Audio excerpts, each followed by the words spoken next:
Murder in the Heartland, a podcast from ID, explores real crimes across small-town America, towns that may look a lot like your own. Each week, uncover shocking stories of murder and betrayal, from a suspicious hunting accident to a college student who disappears after her shift at the local bar. Hear from investigators, witnesses, and family members as they share the chilling details behind each case. If you're interested in true crime with a small-town twist, I think you'll enjoy this podcast. Listen to Murder in the Heartland wherever you get your podcasts.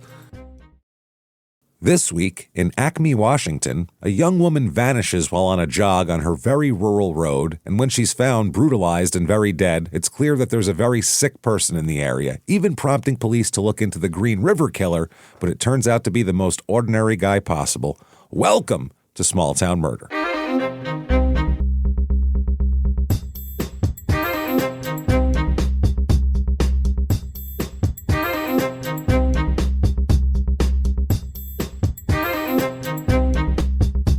Hello, everybody, and welcome back to Small Town Murder. Yay! Yay, indeed, Jimmy. Yay, indeed. My name is James Petrogallo. I'm here with my co-host. I'm Jimmy Wisman. Thank you, folks, so much for joining us today on another crazy, wild, insane edition of Small Town Murder, as it is every week. That should be no shock. Oh, it's a crazy one this week? Didn't expect that. Super weird. Strange. So Saving them. It's great. Yeah, save them up for now. Before we get to that, though, absolutely head over to shutupandgivememurder.com. Yes. Tons of merchandise there, but get your tickets to live shows. That is what we're talking about. Definitely September the 18th at the Pabst in Milwaukee. Not a ton of tickets left for that one, so if you want them, I suggest getting them now. And then the next night, September 19th in Minneapolis at the State Theater. Get your tickets right now. That's going to be great. We can't wait for those. 2 more months to go, and we're excited for it. And then for the rest of the year, we're in Dallas, Sacramento, San Jose in October, and then Terrytown and Boston in November. Right. So get those tickets. Shutupandgivememurder.com is where you do that. Definitely also listen to our other 2 shows, Crime in Sports and Your Stupid Opinions, because you like comedy and they're very funny. So check that out. Then get Patreon. That's what you need. There you go. Patreon.com/crime in sports. patreon.com/crime in sports, just like the name of that show you should listen to. This, and what you do for that is anybody $5 a month or above, you get everything. Every damn thing we put out. That's how it goes here. You get everything. As soon as you subscribe, you get hundreds of back bonus episodes you've never heard before. Then you get new ones every other week. 1 Crime in Sports, 1 Small Town Murder. And how much do they get of that? I can't remember. I think I just heard everything. It's everything. That's exactly right. Yeah, there it is. Damn. Okay. So this week, what you're going to get for Crime in Sports, Kirby Puckett time. We're going to talk about Kirby, who had some run-ins and some tragedy and some interesting stuff there. Then for Small Town Murder, it is Maternal Instinct, the documentary, and everything that, not just the documentary, everything around it. This crazy woman who, what the fuck? Cut a baby out of a woman and then said, no, I just had this baby. This is my baby. Just came out of me. Something wrong with her. I don't know what's wrong with it, but it's crazy stuff. I've watched all the interrogations and everything, and she has so many wild excuses. It's crazy. Can't wait. I love her incredulous face. She's real good at it. Yeah. It's that thing. Yeah. She pulls a good, Yeah. I don't know what you mean. Like she practiced that as a kid a lot. Cookie, huh? Broke the lamp. What? What cookie? Ball in the house? Nuh-uh. So check that out. Patreon.com/crime in sports. In addition to that and all the stuff you get, all the actual episodes. Everything. You also get everything we put out ad-free as well. Right. All our shows, Crime and Sports, Your Stupid Opinions, and Small Town Murder. And you get a shout-out at the end of the regular show, which is this one, where Jimmy will mispronounce your name. Want? That's all you can have. That's all we got. So that said, disclaimer time. Yeah. This is a comedy show, everybody. It is. It's a comedy show. We're comedians. Obviously, people are going to die. You saw the title of the show. Yeah. So people are going to die, and we're going to make jokes. And you're going to go, well, how does that work? That sounds weird. It's not that weird, actually. There's plenty of stuff to make fun of. We make fun of a small town because we're all from somewhere worth making fun of. Sure. We'll make fun of maybe a bumbling police force that lets somebody go free and doesn't, do their jobs and more people get killed. We'll make fun of murderers because why, Jimmy? Because fuck them. That's why. Exactly.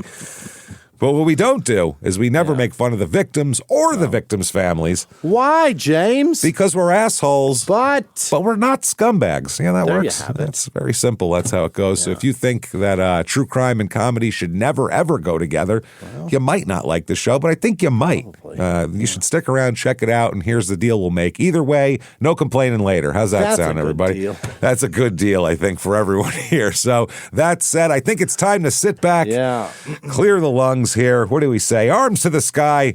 Let's all shout. Shut up and give me murder. Let's do this, everybody. Okay. Let's go on a trip, shall we? Yeah. Let's do it. Round it up. We're going to Washington, everybody. Fucking A. Yeah. Let's do it. Pacific get Northwest. Here we come. We're going to Acme, Washington. Here, which is in northwestern Washington, way up in northwestern Washington, north of Seattle up there.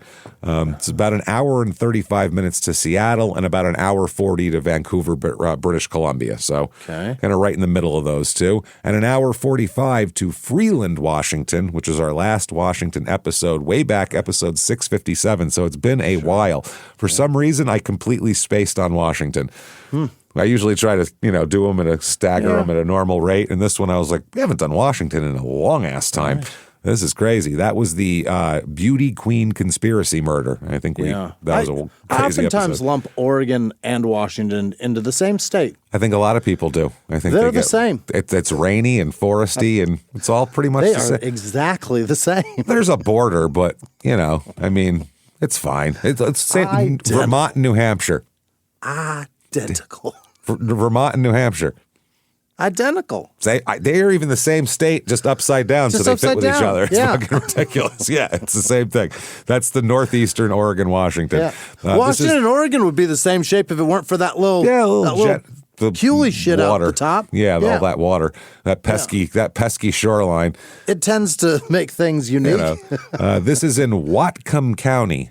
It's like Whatcom, like what.com is what it looks like. Okay. If there was a dot in there. Area code 360. A little bit of history. There are two accounts on how the name Acme came to be and how it happened here. The first of these theories is that Acme was named by a guy named Samuel Parks around 1887 after the name of a hymnal in his possession. What's that? Something religious. Hymn is in there, I assume. A hymnal is a book, right? You're asking the I don't know. A book of hymns, I think. I hear hymn, I think, something religious. That's what it has to be. The second claims that the same year, 1887, a resident named George Parles named the town after a local church's newly received Acme hymn book. Acme was the brand that made the hymn book. So it's from a hymn book. We just don't know who figured out that's where it should come from. But it's hilarious that they made all of that, and then they made giant rockets for coyotes to explode in the desert. And anvils. And giant anvil, way too big anvils that really are useless for any purpose. Fucking anvil. What purpose is that anvil for, honestly, other than trying to crush a stray roadrunner? I can't think of it. Was he supposed to be eating the Roadrunner? Was that the idea? He was wanted to kill it and eat it, but he couldn't catch it. It's the biggest fucking Roadrunner I ever saw, too. The thing was taller than him. Yeah, it was crazy. It was huge. Good eating. Good eating in that Roadrunner. So either way, that's what it is. Acme is the Greek word meaning culmination or highest point. Oh. So Acme is... This is in a river valley, so it grew into a place where people started coming. They built schools and post offices and a general store and everything like that. And they had, dirt roads actually that they built that replaced the walking and horse trails they had. By the time of the Great Depression, the local timber started to running out of trees. Oh, no. That quick. We're all tapped. They deforested fast. Real fast. So then there was no more logging jobs, so the population shrank in this area. Now they have a maple syrup thing here, apparently. Really? It's reportedly home to the only big leaf maple syrup producer in the western United States. Big leaf? I don't know what that is. I don't understand it, but they make it, and it's the only one in the West. I'm not sure. Are there little leaf maples? I have no clue. Or Again, small leaf, I imagine. two things I'm unsure about, and I don't have a great vast field of knowledge on, are hymns and maple syrup. I'm not positive. I don't know a lot about Size of this. maple leaf. I don't know a lot about that. Yeah. You'd have to be a religious scholar, a botanist, to know everything this show has. It's really too much. Timberman. Now, reviews of this town, I only found one because it's a very small town. Here's 5 stars. The town is quite small, but also very welcoming, and it provides a comforting and friendly environment. So the opposite of what normal small towns are. Yeah, they're very welcoming. Now, the views are gorgeous due to the nature around the area, as well as views of the Twin Sisters Mountains. Right. This town is a town that will put you at ease. You bet. Puts you right at ease, Jimmy. Now, people in this town, population, it varies, from where you look. But it seems like in Acme proper, there's 100 people. Then in the zip code, which encompasses kind of all the surrounding stuff, there's 223 people. So that's the whole area. It's about 225. There's nobody here. It's empty. There's more men than women. I don't know. That's usually only small towns have that. 50.9% men. Median age is 41.4, which is, I think, 3 years older than the national average. It's 44.6% married. This is a stat you only get in a small town. Very small because there's not enough people. 0.0% divorced. Well. No divorced people live here. That's amazing. 100% married or 100% never married? 100% single or married. That's it. No divorced people. Race of this town. Well, I guess widowed isn't divorced either, right? It's widowed, yeah. Yeah. Yeah, I would. Yeah, that would be amazing. Well, I consider myself divorced. My husband was eaten by a bear. That's a dissolved wedding for sure. It's not a marriage anymore. But race of this town, 95.3% white. And in Acme proper, it's 100% white, just in the zip code outside. It's a few more. So 2% Hispanic and 2.8% 2 or more races. I'm assuming white and Hispanic would be my guess. Now, 29.7% of the people here are religious. There's a giant volcano nearby. I would assume you'd go. Really? Yeah, that you'd go, okay, whatever's going on, that's the reality here is there's a giant volcano. I don't know if it's active or not. Right? Beats the shit out of me. I mean, if it's a volcano, volcanoes, maple leaves, hymns. I am capped. I don't know shit about it. There's a volcano in northern Arizona too that's active. It hasn't erupted in hundreds of years. Who the fuck knows? Yeah. Active can be dormant for a long time. Mount St. Helens is technically active, right? Yeah. Last time that happened was 81 or something, right? Yeah, 81 or 82. 81, 82. Like that, yeah. Early 80s it popped, I remember. But I mean, that was 45 years ago. So that's a long time ago. Now, 29.7% religious, like I said, and the highest one here is other Christian, and it's really broken up. That's only 9%, so it's broken up. 2% Lutheran, 6.6% Episcopalian, 0.3% Jewish. It's a hodgepodge. Unemployment here slightly above average, as I don't know how it wouldn't be with only 225 people around. Median household income here for the zip code, though, $102,014 a year, which is well above the national average. That's not bad. Now, cost of living, also a little bit high. 100 is regular, average. Here it's 117.5.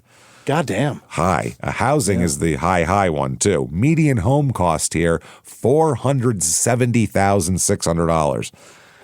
And we're not talking for 100 acres or for big mansions. We're talking for family homes. It is $500,000 for a rundown family home. And if you want to find some of them, because you want to be people 224 and 225 moving into this town, we have for you the Acme, Washington Real Estate Report.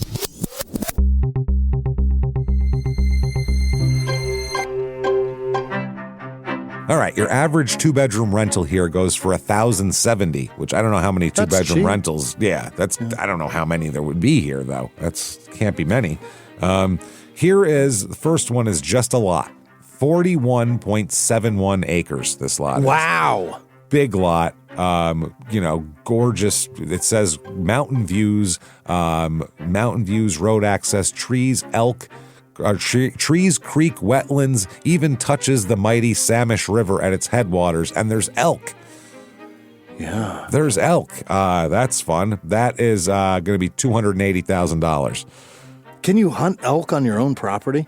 I assume so. Up there, probably. It doesn't. I imagine you can kill that, right? I think that you could probably do pretty much whatever you want up here. I don't think there's a I lot don't of. think with 40 acres, many people are coming around. No. Here is another house, 2-bedroom, 1-bath, small, 1,992 square feet. So not a huge house, but decent. Nice inside, well-maintained, very nice landscaping. It's built in 1900, this house. Wow. So very old time here. Only a 1.595 acre lot. So good, good sized property, 2 acres. $445,000 for that, though. 2 acres for... Oof. That's rough. This next out one. in the middle of fucking nowhere. 2-bed, 1-bath, 966 square feet. It is an ugly green box, this house. Yeah. Just an ugly green box. It's on 0.8 acres of land. Yeah. But it is right on the river. Like the river's in your yard. The river's about 100 feet from the house. Is that the Samish? No, this is the nuke sack or nut sack or whatever the hell it's called. Yeah. That one, because that plays a prominent role in our story too. Okay. But it is right on the river. So that is $575,000 for that. A shack on the river. There you go. I didn't know a river house was sought after. Fuck, I guess so. I mean, a river's, that's nice. The houses on the Hudson are nice. They're big old houses, I know, but this isn't the Hudson either. This is... Right. This river doesn't look a lot bigger than the creek that's behind my house. That's what I mean. As you get west, they're real loosey-goosey with the word river. Yeah. Yeah, people hear creek and then they come to my house and they go, "Holy shit, this is a fucking river!" I thought creek. They were expecting some dribbling water through some rocks. They're like, "This is a lot of something." Things to do here, not a lot in a town of 225. Live music at the Acme Diner Beer Garden. All right, go watch the show at the diner. Tom's playing. Tom will be there. Well, let's find out. First of all, we have live music from Paradox. Fucking A. Bring your lawn chairs, grab your favorite food and drinks from the Acme Diner, and settle in for a night of fun in the beer garden. Hold on, this is outside. It's outdoors in the beer garden. At the diner, outside the diner. Sit in the diner parking lot and watch this. Even Ludacris is like, no, I can't even send one of my clones there. I can't even do it. Then there's also Mud Bottom Maddie. Who's she? I don't know. Folk music for the fun of it, it says.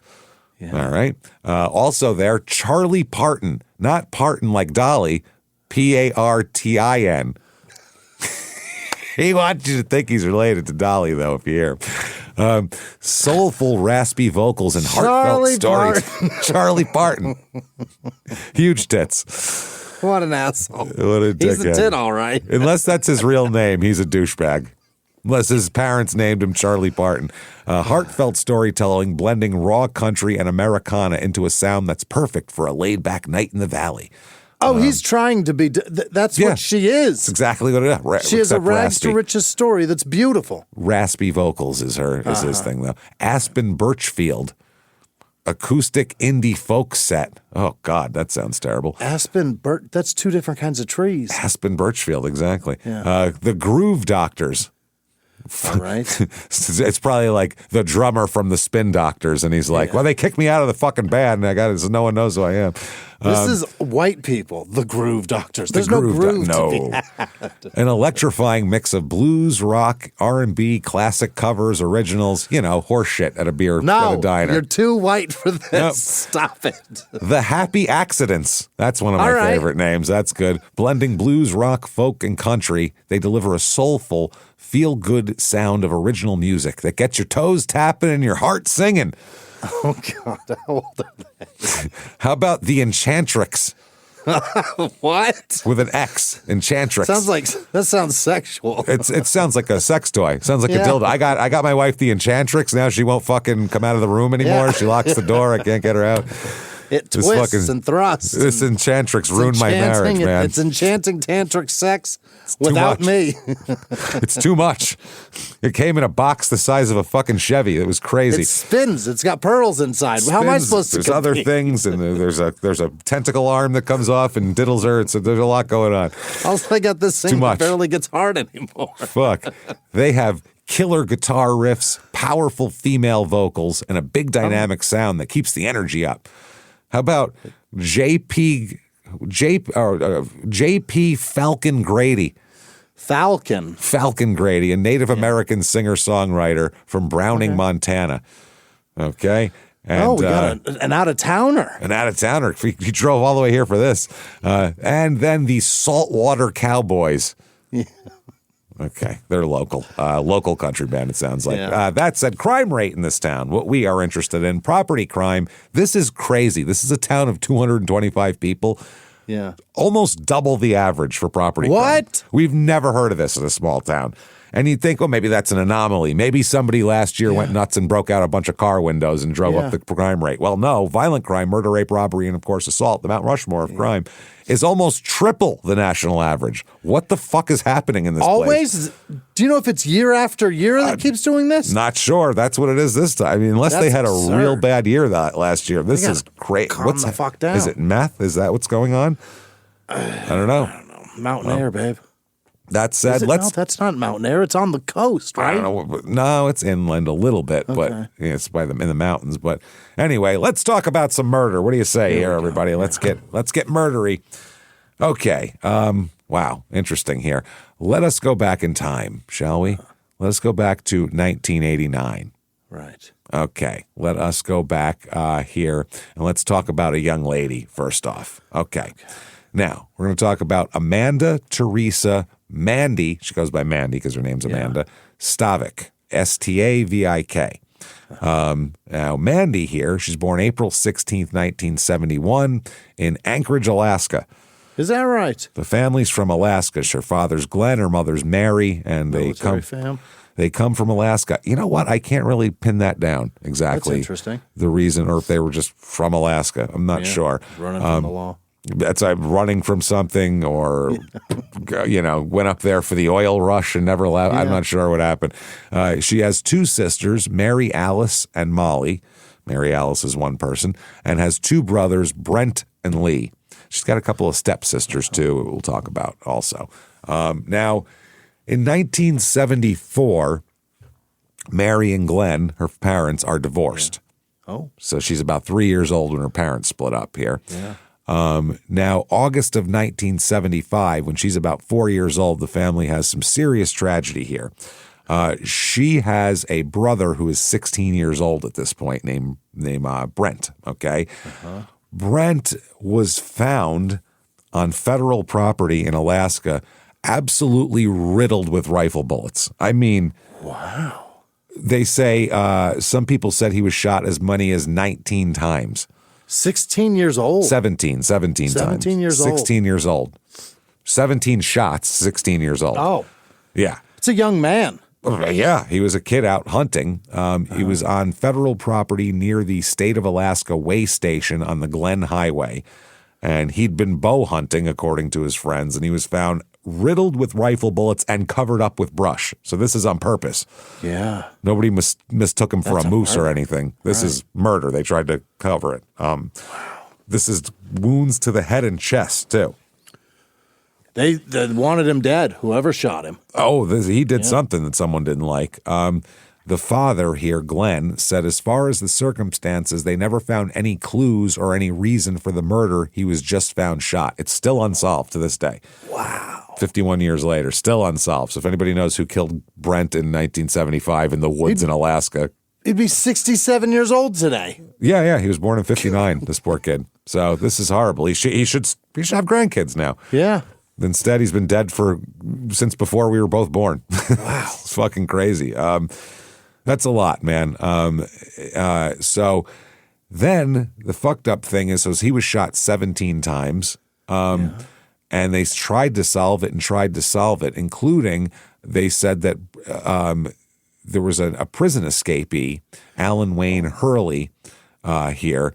They said there's no solution in this. They said the gunshot killing and the Alan Wayne Hurley prison escape, according to the FBI. They said we're still conducting a lot of inquiries in the crimes. First, they were wondering if the person who escaped from prison killed him. Right. But then they said they think they're separate and they're trying to find some guy who escaped and also this guy. So never solved, nobody arrested at all. Now, she's got a stepsister, Mandy does, named Bridget here. Now, Bridget said that her and Mandy were very close. They enjoyed, riding horses, sledding and ice skiing, and climbing hay bales. That all backwoodsy shit. Yeah, this is very Alaska, right? Yeah. Sledding, ice skating, riding horses. Yeah. Bales.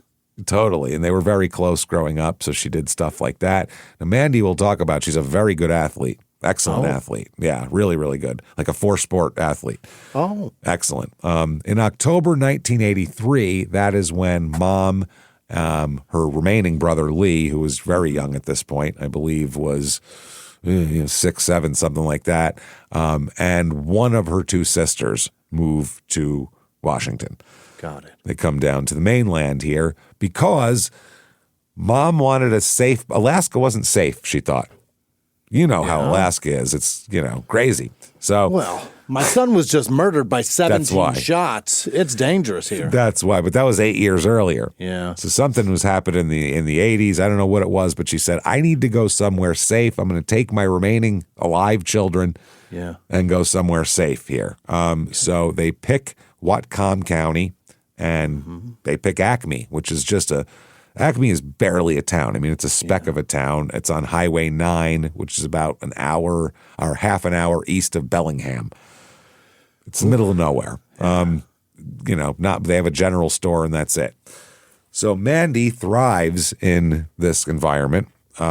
She graduates from Mount Baker High School in 1989.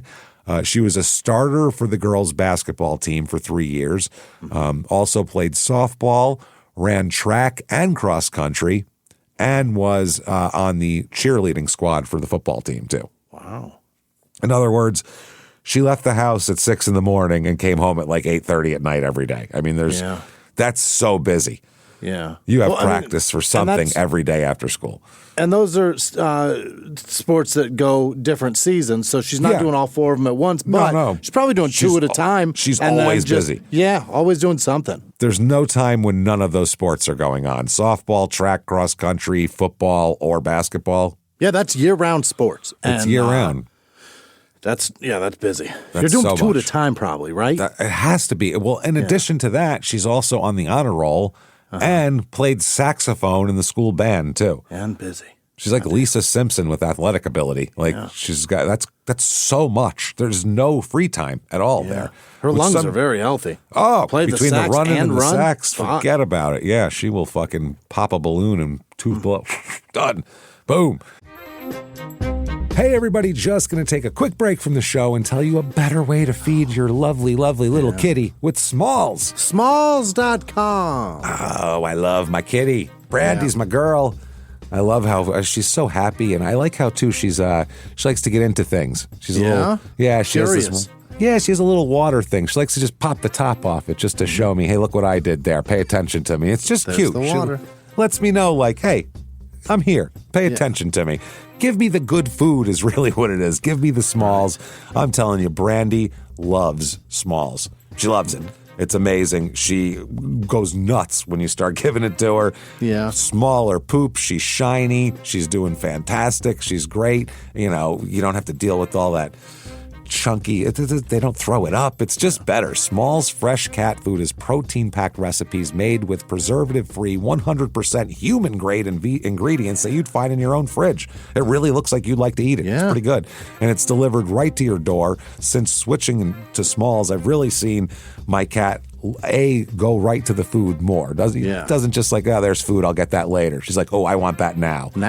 Now, and she looks good, weight's good, poops are nice. I'm telling you, if you have a cat, Smalls is the only thing you should be feeding this cat here. Smalls has fresh, gently cooked food, is made without preservatives, and a balanced diet leads to less shedding, fewer hairballs, which means less throwing up and all that, and more silky shine. More of the nutrients in Smalls are it's food, so they're digestible, so less junk comes out of the other end, meaning the poop doesn't stink as bad. Smalls cat food leads to high protein and improved hydration. That equals strong bones, toned muscles, and a healthy cat. Cats use protein as their main energy source. More protein means more fuel and sustained energy, and your cat deserves it. Do you like your cat? Yeah. Come on, get your cat in there. Yeah, you brought your cat in for a specific reason, and it's to love it. Forbes ranked Smalls the best overall cat food, and BuzzFeed said my cats went completely ballistic for this stuff. After switching to Smalls, 88% of cat owners reported overall health improvements, including me. And you don't want any commitment? That's fine. You can try Smalls risk-free. They'll refund you if your cat won't eat their food. Wow. Nothing to lose here. Get in there. So stop serving your little carnivore a bowl of processed shortcuts. For a limited time, because you're a Small Town Murder listener, you get 60% off your order, plus free shipping and free treats for life when you head to smalls.com/STM. That's 60% off your first order, plus free shipping and free treats for life when you head to smalls.com/STM. Now back to the show. Hey everybody, just going to take a quick break from the show to tell you a better way to feed your dog with Ollie. OLLIE.com. It's the best, man. Ollie's the best. And we have dogs ranging in ages. I have dogs that are like senior citizen dogs. I have a 4-year-old who's at the peak of his, you have a senior citizen dog, you have a young dog, and they all love the Smalls, and it's great. It's so good for all of them, because when you're feeding them real food, and real stuff, it comes out. It shows, That's what dogs need. That's what they want. And if anyone gets being dog obsessed like we are, it's Ollie. They deliver fresh, human-grade food in 5 drool-worthy flavors, so our pups and your pups can live their best life, too. You could say Ollie feeds the obsession there. And their fresh recipes are developed. These are real chefs. Right. Stuff that's good for their stomach and it's supporting digestion, energy, skin health, and less poop. That's important. That's great. Not these massive long poops either. That's a big deal, I'm telling you. They have flavors like fresh beef with sweet potatoes, fresh turkey with blueberries. Oh. It's great. And as soon as you start your subscription, everything's tailored right to your pup. The meals are perfectly portioned. You get a pup-tainer and a scoop for easy storing and serving. And they care about your dog so much, they offer health tracking in their app, Ollie does, so you can keep up with your pup's health and see the difference that the food is making in their life. On-demand vet expert support for everyday questions like your pup's new food, transition, digestion, skin, weight. Also, vets calculate the exact amount of daily calories your pup needs, customized based on their age, weight, breed, activity level. And Ollie will calculate a custom well-being score to help track your pup's overall health over time. I give my dogs Ollie. The older ones have energy. The poops are smaller. The younger one loves it. He's got energy. Looks great. Everybody's happy. Tails are wagging over at our houses, everybody. Get ready for both you and your pup to be obsessed. Head to ollie.com/STM. Tell them about your dog and use the code STM to get 70% off your welcome kit when you subscribe today. Plus, it's risk-free with their obsession guarantee. That's OLLIE.com/STM and enter code STM to get 70% off your first box. Ollie. Feed the obsession. Now back to the show. 1988. Do not hand her the ball. No, she will. It's gone. Gone. What'd you do? You took it all? Lung capacity. Jesus Christ. She's like the Coneheads. If you was smoking a joint, she just takes a hit and it's all gone. One thing. A Conehead eating a Subway sandwich. Yep. Now, she has a 20-year-old brother here, a stepbrother. Spencer, who is the son of her dad's, it's her stepbrother. Her dad's new wife after him and her mom got divorced. So it's their son they just had. Yeah. Now this son, I guess, he ends up dying in 1988 in a boating accident on the Kenai River. Oh boy! So there's a lot of tragedy going on here. Ooh, okay, you're not kidding. Now by 1989, Mandy graduates in June. Yeah. And then she's off to Central Washington University after that, which is about 4 hours away from here. Yeah. So good distance away. I guess at first, this is the interesting part. She wanted to be a commercial airline pilot at first. That was her. Really? That was her first goal. And then somehow over the summer, switched her path and decided to go to college instead, I guess. So she wanted to pursue a career in fitness and nutritional counseling. Yeah. Which she's probably very fit, so that makes sense. She does a lot of exercise. Feels like she's on the cutting edge of that too. It feels like there's a lot of those now, but back then there weren't many. 89, probably not. Yeah. Now the town they live in is actually Clipper. That is the official town, but it's like there's not really a town. It's just a name of an area. Clipper's just outside of Acme and considered in that zip code area we talked about here. But Clipper's the actual town, if you want to be specific, where their mailing address would be. She also has a long time, I don't know how long, but more than the last year, say, long-time boyfriend as well, named Rick Zender with a Z. Wow. Like Sender, but with a Z. Return to Zender. Fucking Rick Return to Zender, we call him around school. Zend it. Now, she goes to college here in the fall. Thanksgiving comes around, and she comes home for Thanksgiving. Yeah. Now, there's a confusion of where she got a ride from for a minute, because on the school bulletin board she put up a thing saying she's looking for a ride to to just east of Bellingham, basically, if you could do that. But we know that she ends up being driven home by her boyfriend. So I think her boyfriend drove 4 hours to picked her up and drove her home.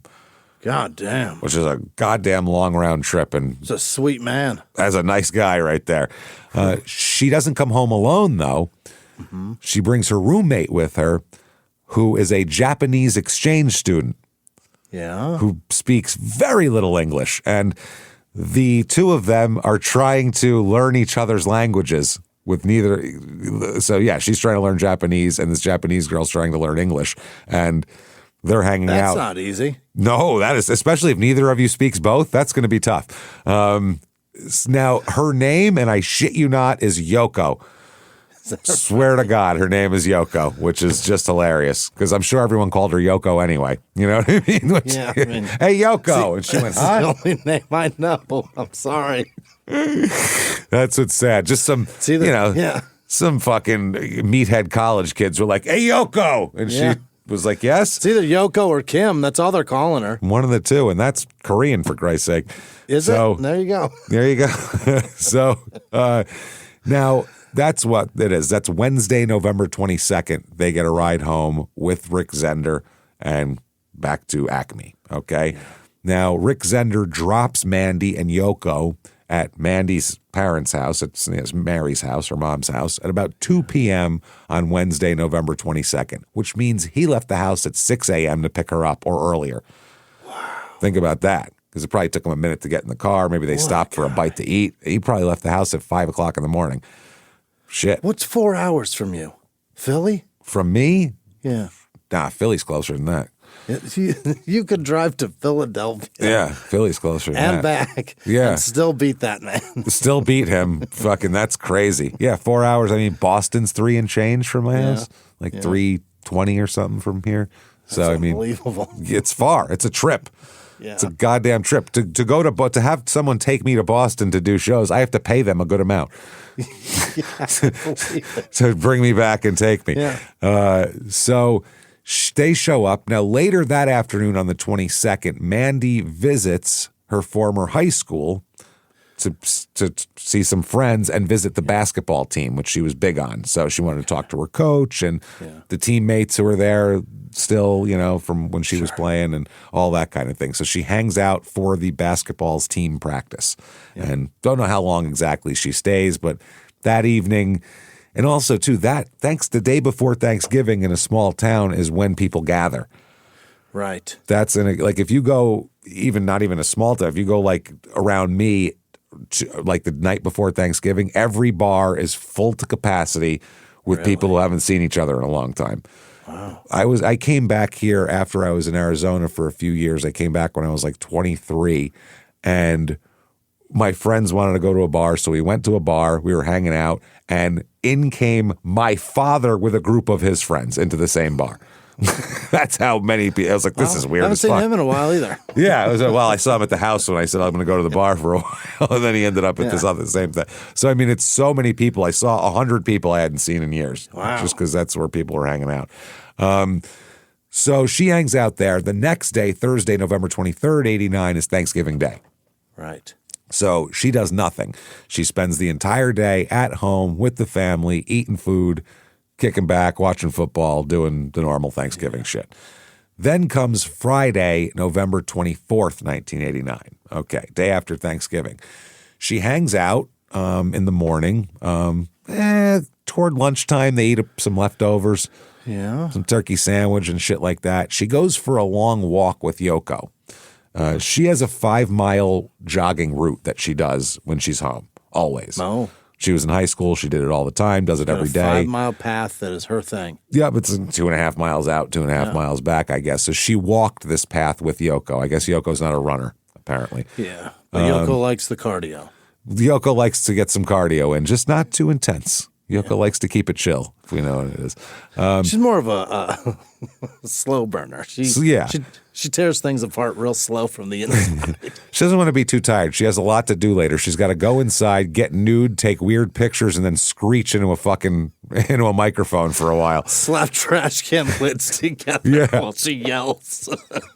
There was this chick I hung out with, and you have to be hot to pull this off, okay? There's this chick I hung out with in high school. I went over to her house one time, and she put a vinyl album on, which in the 90s was right away strange. And it was a Yoko Ono album of her making weird sounds. You've heard it? Is this a famous thing? It was just so bad. I just heard there was like screeching and shit that sounded like an animal that was being like killed in my woods that I heard a while back. And I was like, and I said, what is that? At first I didn't realize it was an album, like something she put on. I thought it was like a TV. I said, what is this? She goes, it's Yoko Ono. And I was like, wow. And now looking back, I was like, she must have been hot because I didn't leave right then. I was I don't want to hear this. Avant-garde horse shit that she was putting on. It weird. Was so wild. It was weird. But she made me listen to this whole goddamn, it wasn't like the focal point. She wasn't like, now listen to this sound right now, focus. But it was like, I was like, this is crazy. It was distracting. I'd love to know what the conversations were between her, because John was a genius for all intents and purposes. Yeah. And she is not. No, there is music out. I don't know any Yoko Ono music really, but there is music out that people enjoy from Yoko Ono. Is there? I don't know what it is, but I've seen her songs on lists of things that people enjoy. I've never seen that. I've heard the music and was like, what? All I've ever heard is the screeching. I would never give it another chance. Yeah, I've just heard the screeching and the dying squirrel sounds that she was making for a while. That's all I've heard. That's it. If she's got a yellow submarine somewhere, I'd love to hear it. Let's break it out, sister. What do you got? Tell me about yesterday. I'd love to hear it. Yeah, I'll give it a chance. I don't like the Beatles, but I'll give whatever you got a chance. How's your day's night been? Hard? Let me know about it, okay? Long? So she makes plans that evening that her and Yoko are going to go out with a couple of high school friends of hers. Okay. So they're going to go out and hang out. Now, this is a guy named Brad Gorham and his friend named Tom Bass, B-A-S-S, which is strange. She's not – see, I don't know where her relationship with her boyfriend is at this moment, because if he drove her all the way here, dropped her off the day before, and she's not hanging out with him and it seems like this is when they'd be hanging out. Why'd but she's haul going ass out of here? So I don't know. He has a job. That, or maybe they're broken up, but they're still friends. That's possible. Or they're, taking a break or whatever it is. But she's going to hang out with these two guys. And I don't know if it's a double date or just hanging out with friends or whatever. But she's like, I got this Japanese chick you got to meet. Tell you what. Yeah. So I'm bringing her two guys. So she's got her pick. She's got her pick. Who knows? Yeah. Tom Bass and Brad Gorham. Yeah. Now, sometime between 2 and 3 p.m., though, this is well before they're going to have their evening activities, Mandy decides to go for a run. Okay. She leaves. She's already walked 5 miles. Now she's going to go run 5 miles. She takes the family dog, a German Shepherd named Kira, with her. Yeah. So she leaves the house. She's got sweatpants. She's got some running shoes on. She has a Walkman and a dog. Okay. So that's what she's doing. The mother said, Mary, her mother said she usually ran west from their house on Strand Road. They live on Strand Road. Yeah. Crossed Highway 9 and continued until she reached the South Fork of the Nooksack River, which is just asking to be for two immature guys and comedians. We could imagine growing up around there. Nooksack, not one person calls Nobody it the calls Nooksack. it that. No, every boy calls it the Nutsack River. Every single one. Everyone, without a doubt. every adult with a nope. It's just nobody mind. calls it that. Nobody does. No. So, and then she would ran back the same route. So it's 5 miles round trip. Yeah. So apparently her brother Lee, who was, I believe, 13 at this time, was playing with a friend at a neighboring house. And the friend's name is David Cracker. We'll go with Craker. There's no C in the middle there. Craker. We'll go with Craker, but Cracker would be much funnier. It's probably Cracker. We'll go with Cracker. So Lee and his friend David Cracker both saw Mandy running east on Strand Road toward her home at about 3 o'clock. Okay. So that would be coming back. Lee, the brother, was visiting his neighbor at the time, and he said it looked like his sister was on her way back from the river. Right. That was around 3, so that makes sense. They said, too, this is within minutes of the house, especially at a running pace. Yeah. She's real close to the house. She's almost there. Yeah. Now, a little later, an hour or so later, Lee comes home, the little brother, and Mandy and Kira, neither one are there, the dog or his sister. Or her, yeah. So he's like, that's weird. Where's Mandy and Kira? I just saw him drive. I saw her running by. She should have been home a long time ago. And Mary said, that's weird. Yeah, she's taking much longer than she usually takes to run. And you saw her back then. She should have been definitely home by now. Back yet. Yeah. So Mary starts calling neighbors and starts calling any of Mandy's friends that she has a phone number for, saying, hey, have you seen Mandy? Did she... Because who knows? She's running. Maybe one of her old friends pulled by and she said, hey, we're going to go to Dairy Queen. You want to hop in? And she said, sure. Let's go get a Blizzard. Let's go down to the general store and get whatever confection they whip up down there and figure it out. Whatever. So, you start calling around. Now, Lee and Mary then go out to look for her on the road, take the car and take it all around, and they can't find her. Mm-hmm. And this is not a big area, so there's not a whole lot of places to look in terms of just driving around. Yeah. So they return home. And they sit there and they're like, what the fuck? What happened? This is so weird. And then pretty soon after they get back, they hear scratching at the door. Oh. And it's Kira. Kira alone. came home. The dog's alone, though. Dog's by itself. And they said when they let it in, the dog was cowering, had its tail tucked between its legs. Scared, yeah. And had river silt covering part of her hind quarters. So she got in the water at some point. Somewhere around the water, and was scared, obviously. Yeah. Now, Mary at this point was freaked out. Sure. Why is the dog here without the daughter? Yeah. She said, I was panicked. She was so consistent in what she always did. There was no reason for her not to come back. Like, this made no sense. It's not like her. Then, now some of the 2 guys she's supposed to hang out with tonight and her boyfriend, Zender, they hear it's such a small area. They've already heard about her disappearance before 5:30. Oh, so they've already heard about this, and they come over to help look for her. So this is Tom Bass, Gorham, and Zender. They all come over to help look for her as well. Yeah. So they already have a search party going, which is good. About 5:30 p.m., Mary calls the police. And the Whatcom County search and rescue is sent, okay? She calls the cops and said, my daughter's been missing for maybe 2 hours. Mm-hmm. They send Alan Pratt a human tracker. Really? That's pretty good service for your tax dollars, I got to say. Hey, my daughter went for a run. She hasn't come back yet. No problem. We'll send out a human bloodhound. You got this. We got a human tracker. We got a human tracker. Yeah. We'll just send him. Not a deputy, not somebody to take your statement. We'll send he samples dirt and knows his way. There's some guy who picks dirt up, throws it up into the air, sees how it falls, and goes, she went that way. Yeah. Checks the consistency.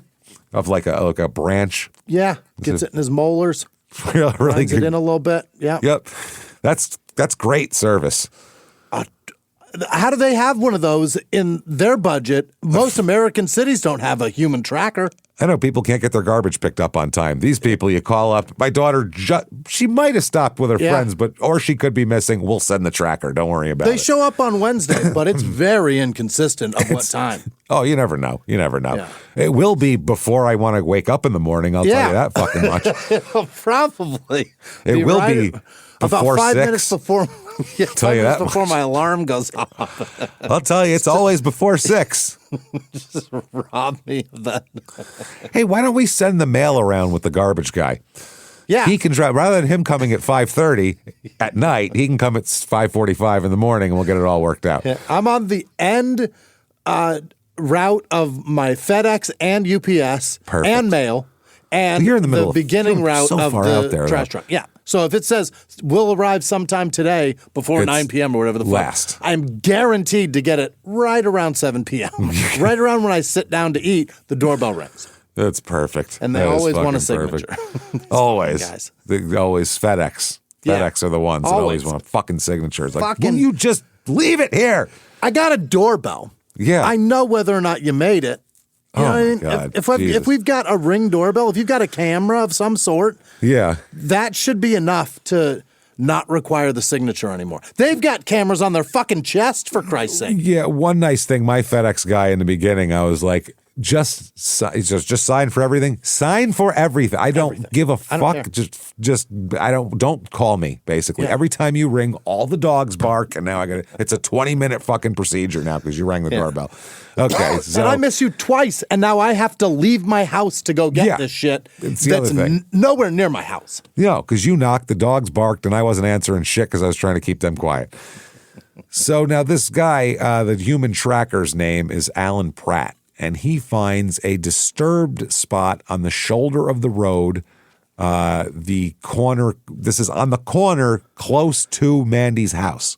We're talking feet from her house. It's right there. Spot. A disturbed spot. Mm-hmm. There were several footfalls, possibly from two people, where it looked like someone had been walking or wrestling around or something, quote unquote. There was a scuffle. There's a scuffle here. Feet that isn't just, step, step, step. There's some. This is the side of the shoe. Yeah, some shuffling, some, weird off steps and stuff. Sure. This guy's a good human tracker if that's what he found. It's not bad. I don't know if I don't think I'd find that. Hey, the dirt looks weird here. Well, what? There's no footprints that I can decipher here. We're going to keep moving. Keep going.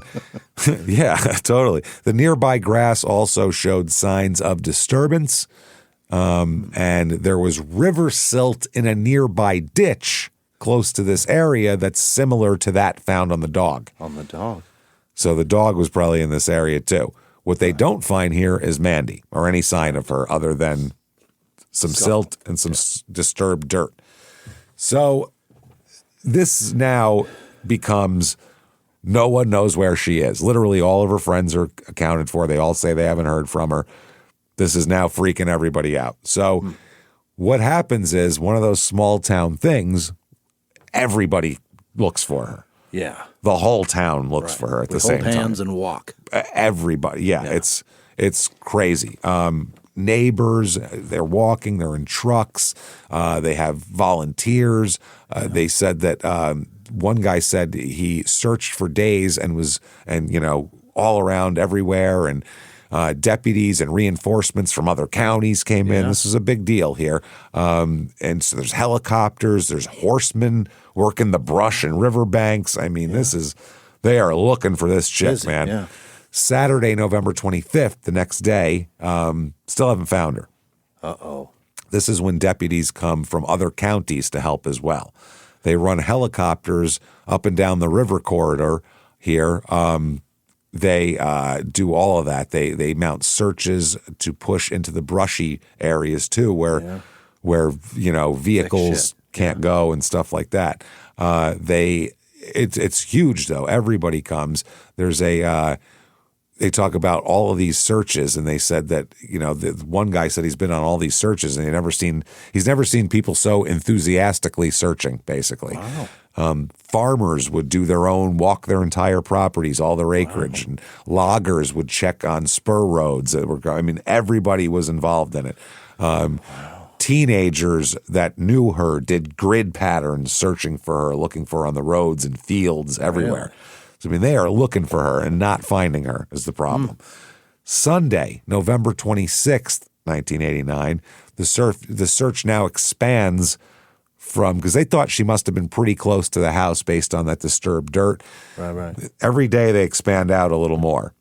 Okay. And on Sunday, it expands downriver and up into the timber. So up into more rugged areas, into the woods, and they find nothing up there either. Nothing. Monday comes around, November 27th. Now, this is crazy now. About noon here, this is now they've, by the way, from this time, they have organized $8,300 of a reward fund that they've patched together that they have here. And they're driving, walking, flying, doing everything. There are searchers working the South Fork of the Nooksack River by boat. Yeah. Okay. They come across what they believe is a body, and it turns out it is. This is about 3.5 miles from Mandy's house. Yeah. I don't know if that's as the crow flies or whatever, but it's 3.5 miles. Face down in shallow water. In the water. In the water, face down. And remember, this is November in a Washington river, so it's cold. That's cold water, you know. So Preserves.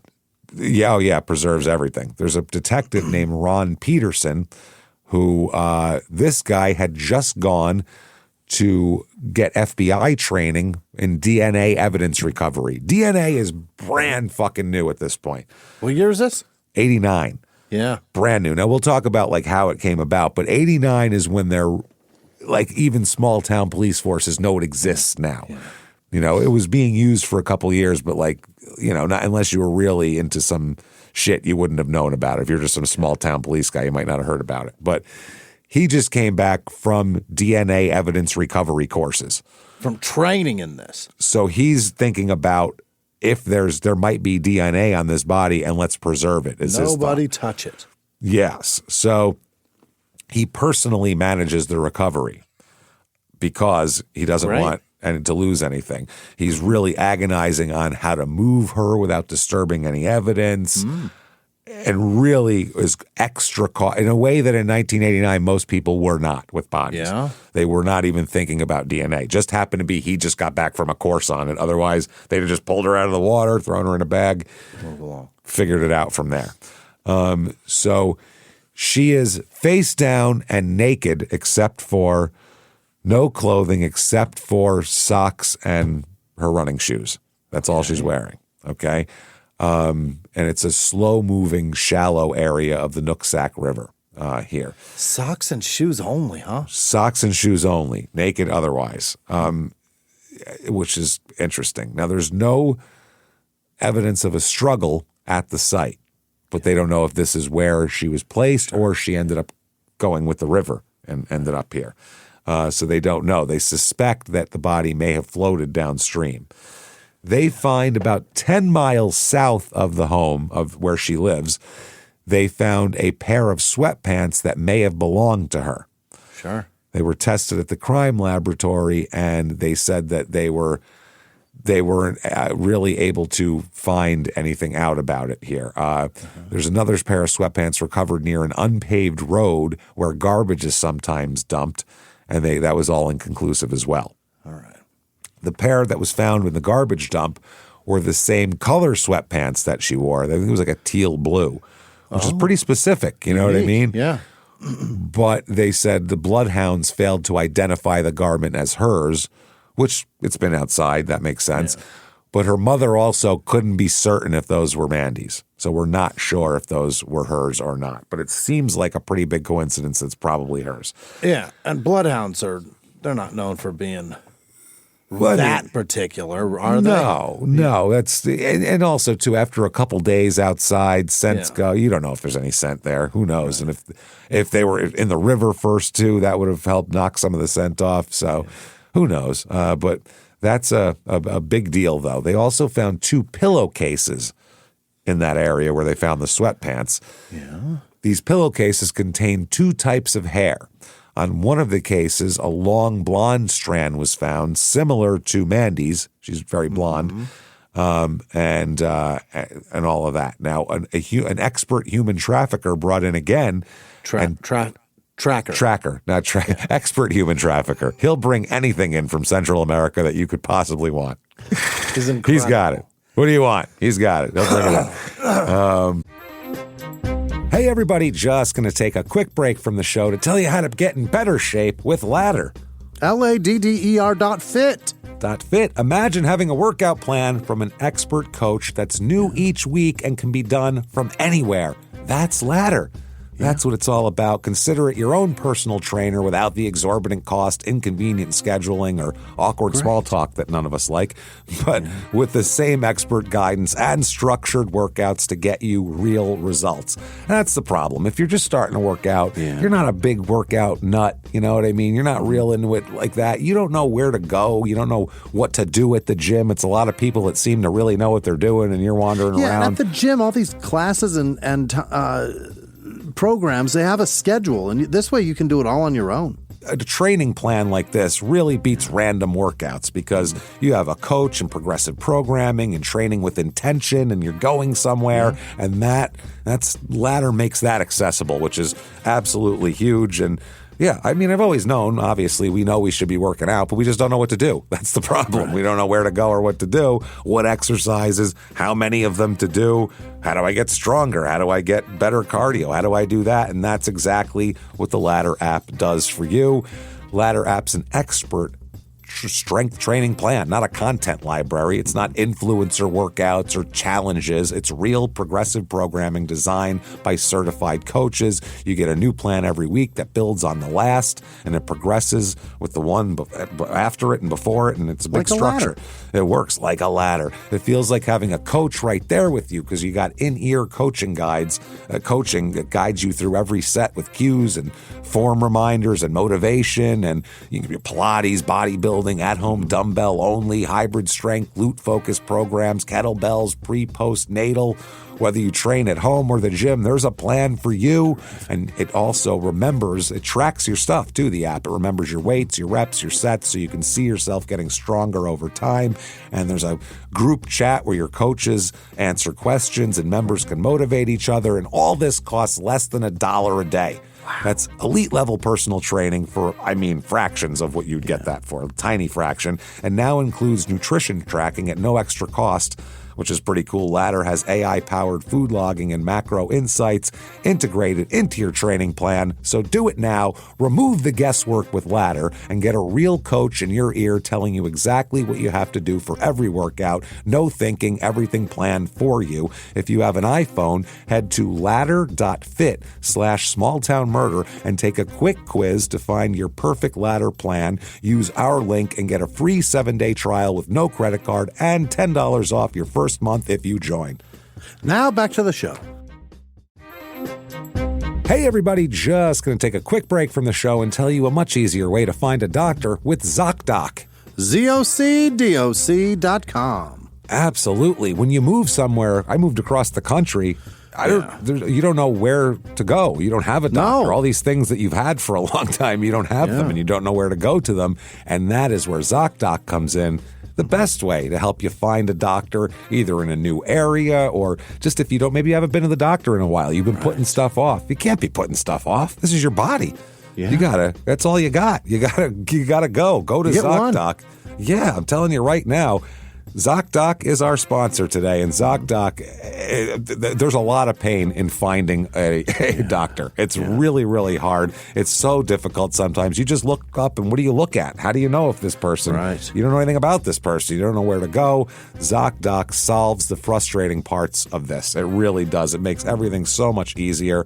It's really excellent. ZocDoc lets you search and compare local in-network doctors. They have more than 150,000 providers within 200 plus specialties across all 50 states. ZocDoc's website has tons of reviews from real patients and detailed doctor profiles to help you choose the right one. See actual appointment openings to click and instantly book a visit. Appointments happen fast, usually within 42 to 72 hours, and you could even score same-day appointments And here's the thing, ZocDoc is, ready, free to use. What? It's incredible. Your health matters, and taking care of yourself shouldn't be complicated. Find and book the right doctor with ZocDoc. Head to ZocDoc.com/smalltownmurder to get started and check that appointment off your to-do list. That's ZocDoc.com/smalltownmurder. Now back to the show. This podcast, Small Town Murder, is sponsored by BetterHelp.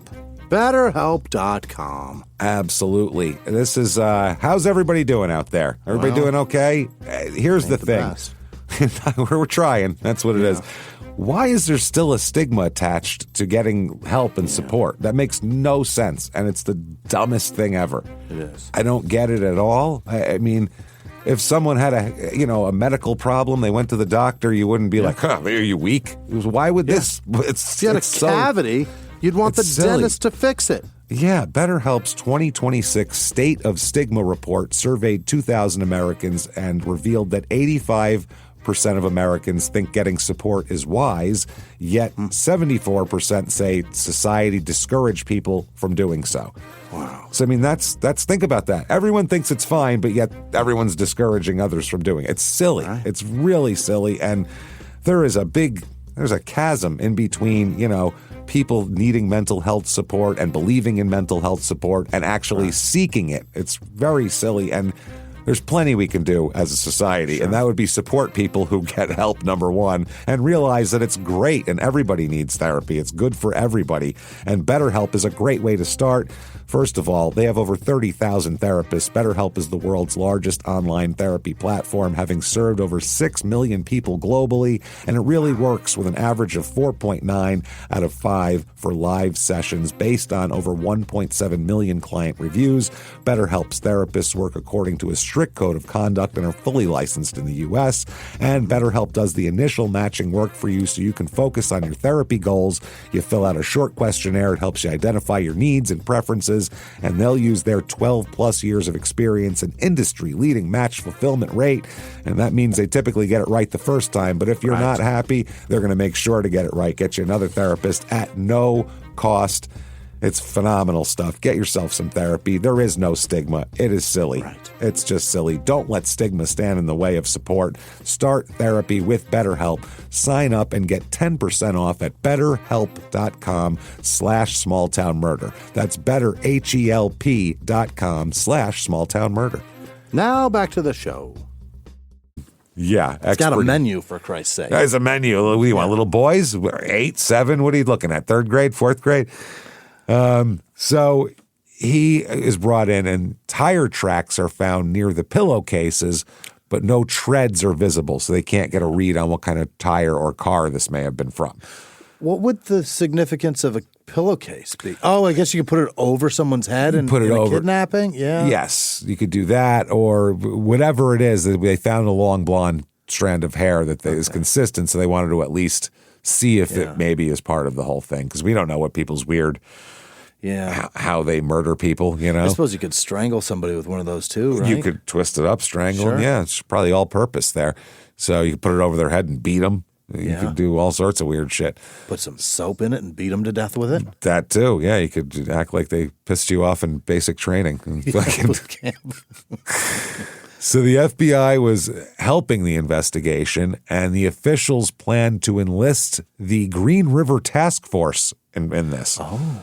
That is the Seattle-based team of detectives that were working on the Green River killer, Gary Ridgway at the time. Exactly. They don't even know that it's Gary Ridgway. No, the task was formed to pursue, Ridgway, but there was no indication that this killing had any connection to any of the other unsolved killings in the Seattle area. Okay. Because that's what they originally thought. We'll bring that in, see if it's connected to your guy. Yeah. It's a girl in a river. In a rural area. All bets are off at this point. Gary Ridgway hid several women in rivers. Yeah. So, I mean, that happened a lot. He doesn't even know how many. That's insane. That's wild. He didn't even fucking keep a tally. No. Even in his head. That's crazy. As they disintegrated from his memory because there was so many. Like, how many people you've had sex with. Yeah. Which is a way smaller number than hundreds. And less significant activity than murdering someone. Yeah. You know what I mean? That's way less significant than murder. Fucking you is way less than killing you. It just is. And voluntarily, whatever the fuck you want to call it. But this is, that's unbelievable. To not remember the murders, that is insane. You did a lot. And he had sex with all of them, too. Oh, yeah, he raped everything. It's such a significant moment of my penis is out that, you know what I mean? I'm never forgetting that. No. Fuck no. He did, he's gross. He can't remember, and his dick was out. We don't know if he can't remember or doesn't. Chooses not to say because there's shame. Yeah. Yeah, that's all. Now, we said she was naked except for running shoes. Mm-hmm. Her body was covered in scratches, real superficial scratches. Bushes or a weapon? And legs, buttocks, arm. That's where it was. Real superficial, like running, tree branches, that sort of thing. There were more scratches on the front sides of her legs than on the back sides of them also, which would be, the stick comes off. You get a little bit of the back just as it carries around the curve of your leg, but not there. Many of the scratches were parallel, indicating she was in motion when she was scratched as well. And overall, condition of the scratches suggested they occurred while she was still alive because they bled a little bit. Now, the medical examiner figured out that these scratches were consistent with someone running through the brush, such as especially blackberry bushes, which are found along the riverbank of the Nooksack River. Yeah. And also someone who doesn't have their sweatpants on. Right. So what does this tell you? Something happened. They got away, broke free, and hauled ass to get away from it. Yeah. And didn't get away from it. And then got caught. Got caught. And this is someone who runs track, cross country, basketball. She's fast. She's an athlete. I mean, so it's got to be someone, it's not somebody who's 65 years old. No. You can rule that out. It's not someone who weighs 400 pounds. You can rule that out. There's a lot of people you can rule out just in the fact that they were able to run this girl down. An athlete. Yeah. Yep. So any evidence nearby at all? Well, they found, like we said, the homestead. That's right. There's this place called the Homestead, which is nearby here. And it's just a field where the teenagers hang out and drink wine coolers and finger each other. That's all it is. So, just Bartles and James bottles everywhere, Oh, man. In 89? Fuck. 89, that's all that was there. Yeah, this is pre-Zima. Jack Daniels things available yet? No, I don't think so. Guys? Maybe. I'm not sure, but I bet they wine coolers were a big deal back then. Fucking A. Especially for the kids. Yeah. I don't think Zima was even out yet. I'll bet you're right, in 89. Zima was more like 93, like, hey, this is the 90s. That far? Yeah. I think. That's when I remember seeing it. And I worked at a beer store then, so I remember when it was a big deal. But time escapes. Who knows? So, I want to say 93, but it could be 84 for all I know. Yeah. I just remember those Jack Daniels things because wine coolers were such a hit. Everybody started making something mixed in a bottle with that Tennessee honey or some shit like that. Yeah. Something sweet that the young girls will drink. Yeah. Some berry shit that is going to get some fucking teenager laid. So investigators in this homestead area found footfalls and tire tracks in the field. But they're unable to determine if they're related to the crime because there's always teenagers there hanging out. So it might just be kids hanging out. They found no other tracks or signs of disturbance near the riverbank where they found the body. Okay. So they're relatively sure that's not exactly where she went into the water, basically. Right. But probably somewhere else. So they find never where an actual definitive crime scene is. They do not have that. We don't know what happened. We think she was abducted here because she was seen running home, and this is near her house. This is where her body was, and that's pretty much all they have. That's all we know. They don't know what in between happened, which is a lot. So they do the autopsy. This is a weird comment that this guy makes. Who? Dr. Goldfogel. That's the coroner? That's the guy doing the autopsy, medical examiner. He said, quote, she has the least amount of absolute least amount of deterioration that I see in essentially anybody. She has so little that it was very traumatic, in particular for one of the doctors at the autopsy, because we'd look at Mandy and say, if we could shake her and warm her up, it looks like she'd just wake up. Because she was face down in ice cold fucking water. So she's perfect. She's preserved. So it looks like taking a nap. Just a frozen in time, perfectly preserved teenage girl. He said she doesn't even look dead. She's been so preserved and in the ice. So it's like it looks like you could just wake her up. Mandy, and she'd pop up. It's almost bad, right? He said it was disturbing, actually. Yeah. It was just, you'd rather see at least they're dead. But this looked like a live girl who just was like, why aren't you waking up? Like, it was creepy. Real creepy. Yeah. No. Now, the autopsy indicates no defensive injuries to her hands, which is a big deal. Okay. No foreign DNA under her fingernails. So she did not fight at all. Huh. Or if she did, maybe she scratched and that got taken away in the river water, but I doubt it because we find other stuff here. No evidence of strangulation or evidence suggesting she'd been bound in any way. So she wasn't tied up. Okay. So she probably, in my estimation, that would be somebody, well, either that or somebody talked her into everything is fine. Yeah. You know what I'm saying? Like, oh, no. If you are cool, I'm not going to hurt you. And she was trying to play along. And like that means there's either that or one of the two. Or there's imminent danger of there's a weapon trained on her. Exactly. And, that too. You have to be convinced guided to not fight in some way, shape, or form. No evidence of strangulation or, like I said, or evidence of binding. There was blunt force trauma injury, though, to her right forehead. And this is what we're thinking. Maybe it was a surprise attack hitting the forehead, and that's why she didn't fight back. Okay. They said the blow to her head would have caused a significant concussion, but he can't say definitively whether she would have lost consciousness or not. Because that's, kind front of the head, roll of the dice there. Front of the forehead, you don't necessarily go out. It's usually bottom of the face and the back of the head. Those are the two that really knock you out. Well, we don't know. We have no idea. Yeah. A significant concussion, who knows? He opined that the injury happened immediately before or after her death because he said, quote, by the time her heart stops and the blood pools, these things don't occur, meaning bruising or any of that. How did she die? Well, he concludes that the cause of death is consistent with, can't be positive, but consistent with, or not inconsistent with is the way he puts it, freshwater drowning.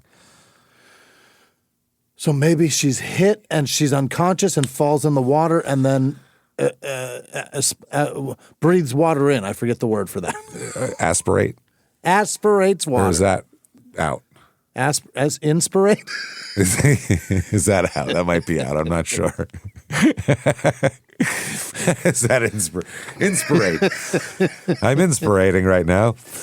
No, there's aspirate and there's another one, but I don't know which one's in or out. I know, it doesn't matter. But not sure. The point is, she breathed water in, possibly while unconscious. Yeah, fresh water, not she didn't fight back. With drowning. No, but it gets worse as we go. Okay. Based on her stomach contents, they determined that she died within 3 to 4 hours of her last meal, which would put it at about 4 o'clock, 4 and change, because they ate at around noonish, 11:30. Right. So 3-ish, 4-ish, that's around when that would have been.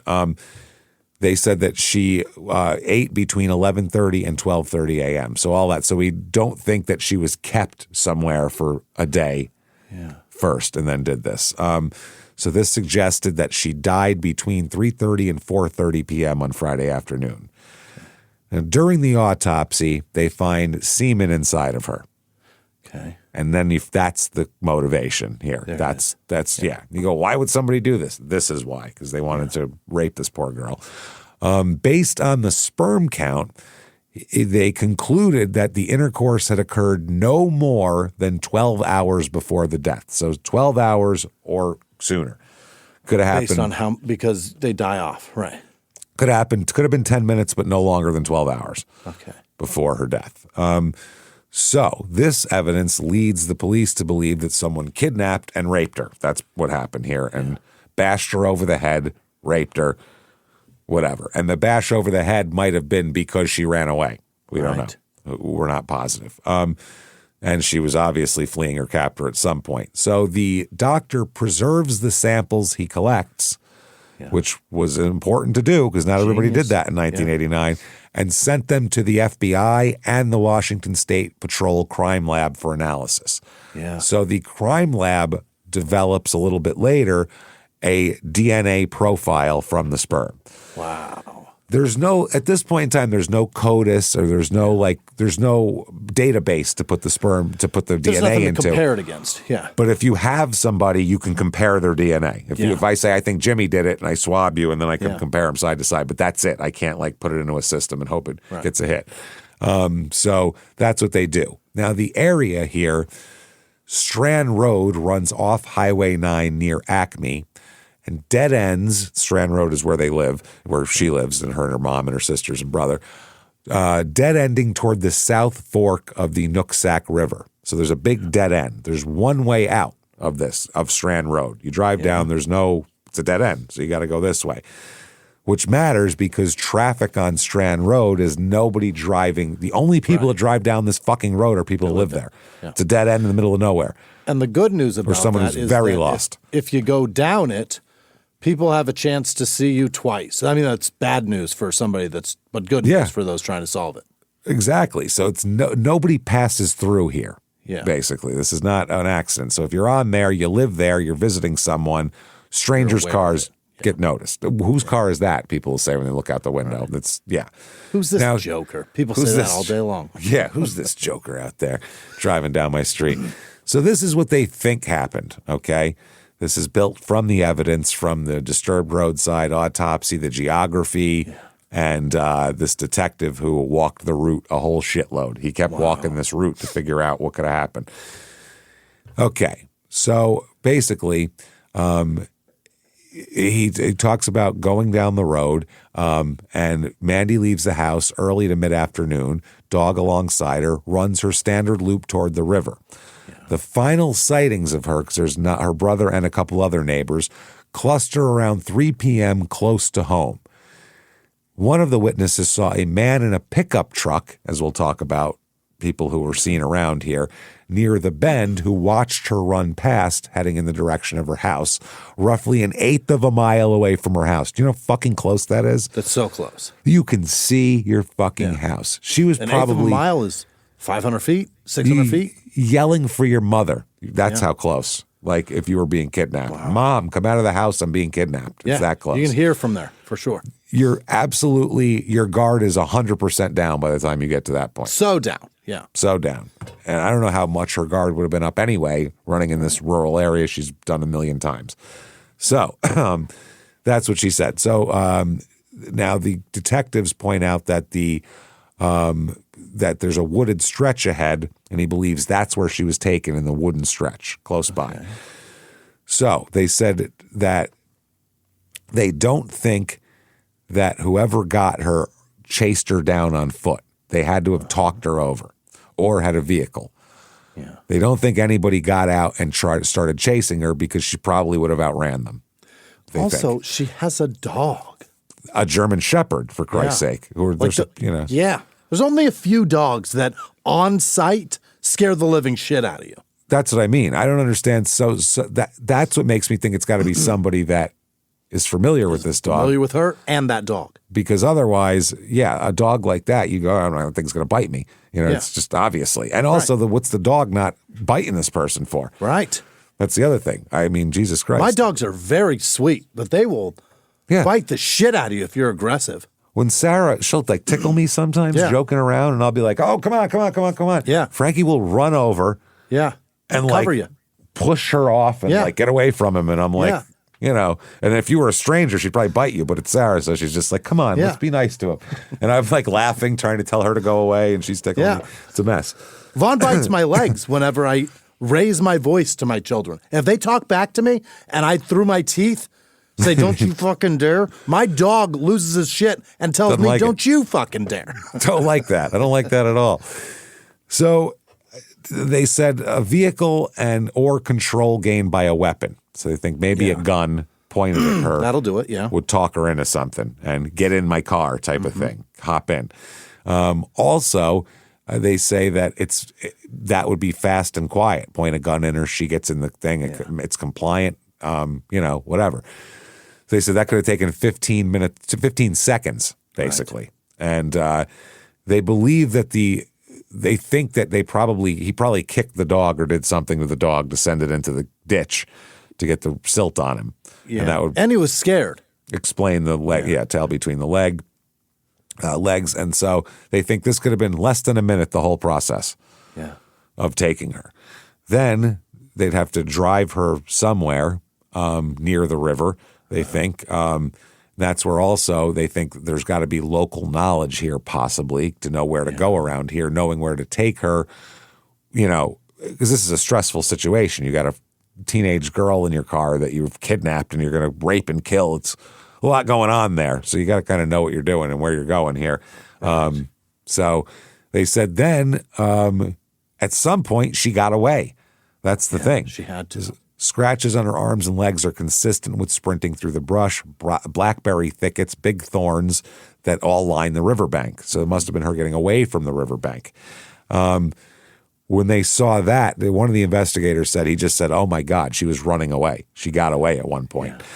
Somewhere in those minutes where she's obviously has no clothes on when she's running away, she's running, and she was one of the fastest kids on the track team too. Right. She ran, and they said, where was she running toward? Because it's kind of the middle of nowhere, so they were trying to figure out which direction she might have ran from the river. But they believed that either way, she got chased down and caught her and struck her on the head probably then. Because if she got struck on the head, she wouldn't have probably been able to run away. Right. So they're thinking that has to be what happened, is he chased her down. Now, in the woods, that could also be she might have tripped over a stick. You don't have to be faster than someone in the woods to catch them. If you've ever seen any chase in any movie through the woods, they always trip on a stick or a rock, and they fall down, and then the murderer catches them. That's the thing about the woods. It's very uneven ground. Yeah. Watch Evil Dead 2. You go through the woods. Yeah. Just constantly falling. You hit your head, you almost drown in a puddle. That's what goes on. Everyone knows that. Yeah, so they think possibly she fell down, hit her head on her own. No, they don't think that. They think she probably either was chased down or fell down, and then the person was probably pissed off at her for running away, whacked her in the fucking head, dragged her back to wherever they were going, wherever they were. So then at the river, they think that she's nearly unconscious. She's placed in the river to make sure she drowns. And, head trauma. By the way, she's a strong swimmer too, so if she was conscious, she would have swam. It says it. There's an abduction, an assault, an escape, a capture, and a drowning. They said it's got to be what it is. So it seems pretty. And then you think back to the type. How would you get the event? Like, obviously, you don't want to think about it unfolding, but how it would unfold would be likely the horrible event occurring, obviously, and then in the midst of whatever he was doing, putting a pants back on or a belt or whatever. Yes. It could be a pickup truck. It could have been on the ground, but it's definitely not somewhere that's closed. You know what I mean? Closed off. This was in a vehicle or out in the woods. It has to be. And also, she could have thought too, because you never know what people are thinking. She could have thought as the situation was going, I can get out of this and I can talk my way out of this. And once he started taking her clothes off, she might have said, oh, this is beyond my control. Now I got to run. Yeah. You know what I mean? Now I got to run. And if he shoots me in the back as I'm running, let him fucking shoot me in the back as I'm running. Good luck. It's hard to shoot a moving target that's running away from you. So, do they think the assault occurred before or after she ran? Do they know? They're not. They can't tell. There's no way to tell that, unfortunately. Those are all just theories, basically. So they're hoping they have no ideas at this point. Detectives said their best leads may come from passersby who may have noticed something suspicious along the highway. So it's they said the road has about 4 times the traffic as normal because of a washed out bridge and the opening of ski season at Mount Baker. All right. They said, we're hoping somebody saw something and will give us a call. They also pulled the parole records of several sexual predators or other sexually related criminals who are known to be in the area. Talk to them first. I mean, you got a rape going on, talk to a rapist. You know what I mean? So they're looking for a couple different trucks. Yeah. Problem here is everybody here has a pickup truck. You're in the middle of nowhere in a place that snows a lot. Yeah. So it's difficult. They were seeking a dark-colored pickup truck. Who knows how many of those there are. They never found the one they were looking for. And they also said they were looking for a second vehicle and an individual. Oh. They said they were looking for a late 1970s full-size station wagon, light brown in color, possibly a Chrysler or a Chevy, that was seen being driven by a man 30 to 35 years old with a pudgy face, heavy build, dark hair, large mustache, and 3-day growth of beard around the same time the woman vanished. Oh, the poor bastard. So he's like a carnival strongman driving a family truckster, basically, is what you're looking for. Poor bastard. What a weird fucking thing there. Okay. Yeah. He had a roadie in his lap for sure. That man drinks heavy. A lot, yeah. So as the word spreads here of this murder, people fucking freak out. I mean, that's a nightmare. This is a big deal. Residents gathered at the supermarket to talk about it. Yeesh. Literally just everywhere. They said one lady here, she's a young girl, 17 years old, said, "I didn't think that kind of thing happened around here." Baby. Yeah. You better. Think again. Another, the woman who works at Acme Foods at the grocery store said, "You think of those things happening in Seattle, but not here." Oh. That's right. Crime-ridden Seattle? That crime-ridden Seattle. Well, I mean, after Ted Bundy and, Green River. And Green River was going on right then, too. Yeah, this is the type of thing that happened in Seattle. Guess there's a lot of bad shit happened in Seattle. One of her friends named Michelle, who lived a few doors down in the dorm from her, said, "I was just watching the news and couldn't believe it was anyone so close. It just gives you a feeling like, gosh, we're seeing each other in the bathroom. One day you see them, one day you don't." Good Lord. That's where I find all my friends in the bathroom. That's a gal. That's a gal, yeah. That's a chick. We don't have conversations in that. I mean, I see the guy in the can all the time. It's weird, right? No, we don't talk but women hang out and talk about shit in the bathroom. It's completely against male etiquette to even make eye contact in a bathroom. Never mind fucking speak to a person. I'm the most vulnerable. This thing is out. The only eye contact you make is if they have one of those towel cologne guys. You give him eye contact, and that's about it. How you doing? You rub your pockets and go, I don't have anything. I'm sorry. And then you leave. Yeah. Because I'm not taking your 2 squirts of cologne anyway. Leave me alone. I'm not giving you $5 for handing me a napkin. I'm leaving. No, I'm going now. So at her college here, this is at Central Washington University, they found the note on the bulletin board with her seeking a ride to the Bellingham area for Thanksgiving. Oh. So it's from Mandy, so that's what they find. The basketball team at her high school ends up playing in honor of her, basically. This is the day she's found they have a game. Wow. And so they were going to cancel the game because she was just there the night before and, it's a couple days before. It's a little freaky. But instead they go out and beat some other school. Hell yeah. Take that. It was the season opener, too. Oh, 1-0. Yeah, the coach said, "I'm pretty proud of the way we handled it, the way they take care of each other and the way they care for Mandy. It was a pretty emotional day for everybody." Okay. And one of the parents said, "For the kids, we felt maybe it was better if they went ahead and did something. I think the kids handled it well. Better for them to just do that than to just sit around, basically," which I agree with that. Mandy's living now. Thanks, guys. Yeah, well, and that worked. Hey, you did it. The coach said, "If the kids had left it up to me, I don't think I would have played, but I left it up to them, and they all wanted to play. I think it turned out to be the best thing we could do." All right. Now, reactions also, Mandy's mom says, "All these terrible things, all you can think is it doesn't happen to you. It doesn't happen on Strand Road," and it did. That's why she moved here, because she said, "This looks like the safest place in the world. Great, perfect." She said, "People here aren't even careful about locking their doors." They don't care. There's a memorial funeral set for her as well.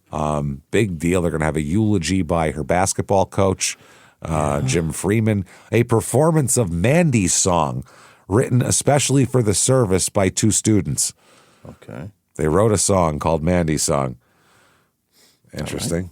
Right. And Yeah, That's touching and it's very sweet. It was a fucking horrible song, and we all know Barry it. Manilow song that we already have. You already have a Mandy song. That's what I mean. There's so many songs called Mandy. Yeah, or you could just replace it for Brandy and do Mandy, such a fun girl. You could do that. You could do. There's so much to do with Mandy. Really, It's touching and it's sweet, but I'm sure it was a very bad song. Yeah, I'm sure the song was terrible. Written by two teenagers on the fly under pressure to be performed publicly. Couldn't have been good. With grief in their heart? It's awful, I promise. You could have told the Rolling Stones, write a song now that needs to be ready in 2 days. It'd be shit. What the fuck are you talking about? It would be shit. What do you think two teenagers are going to do? But nice of them to try. The church is accepting donations to a Mandy Stavik personal expenses fund to help defray the costs of the funeral.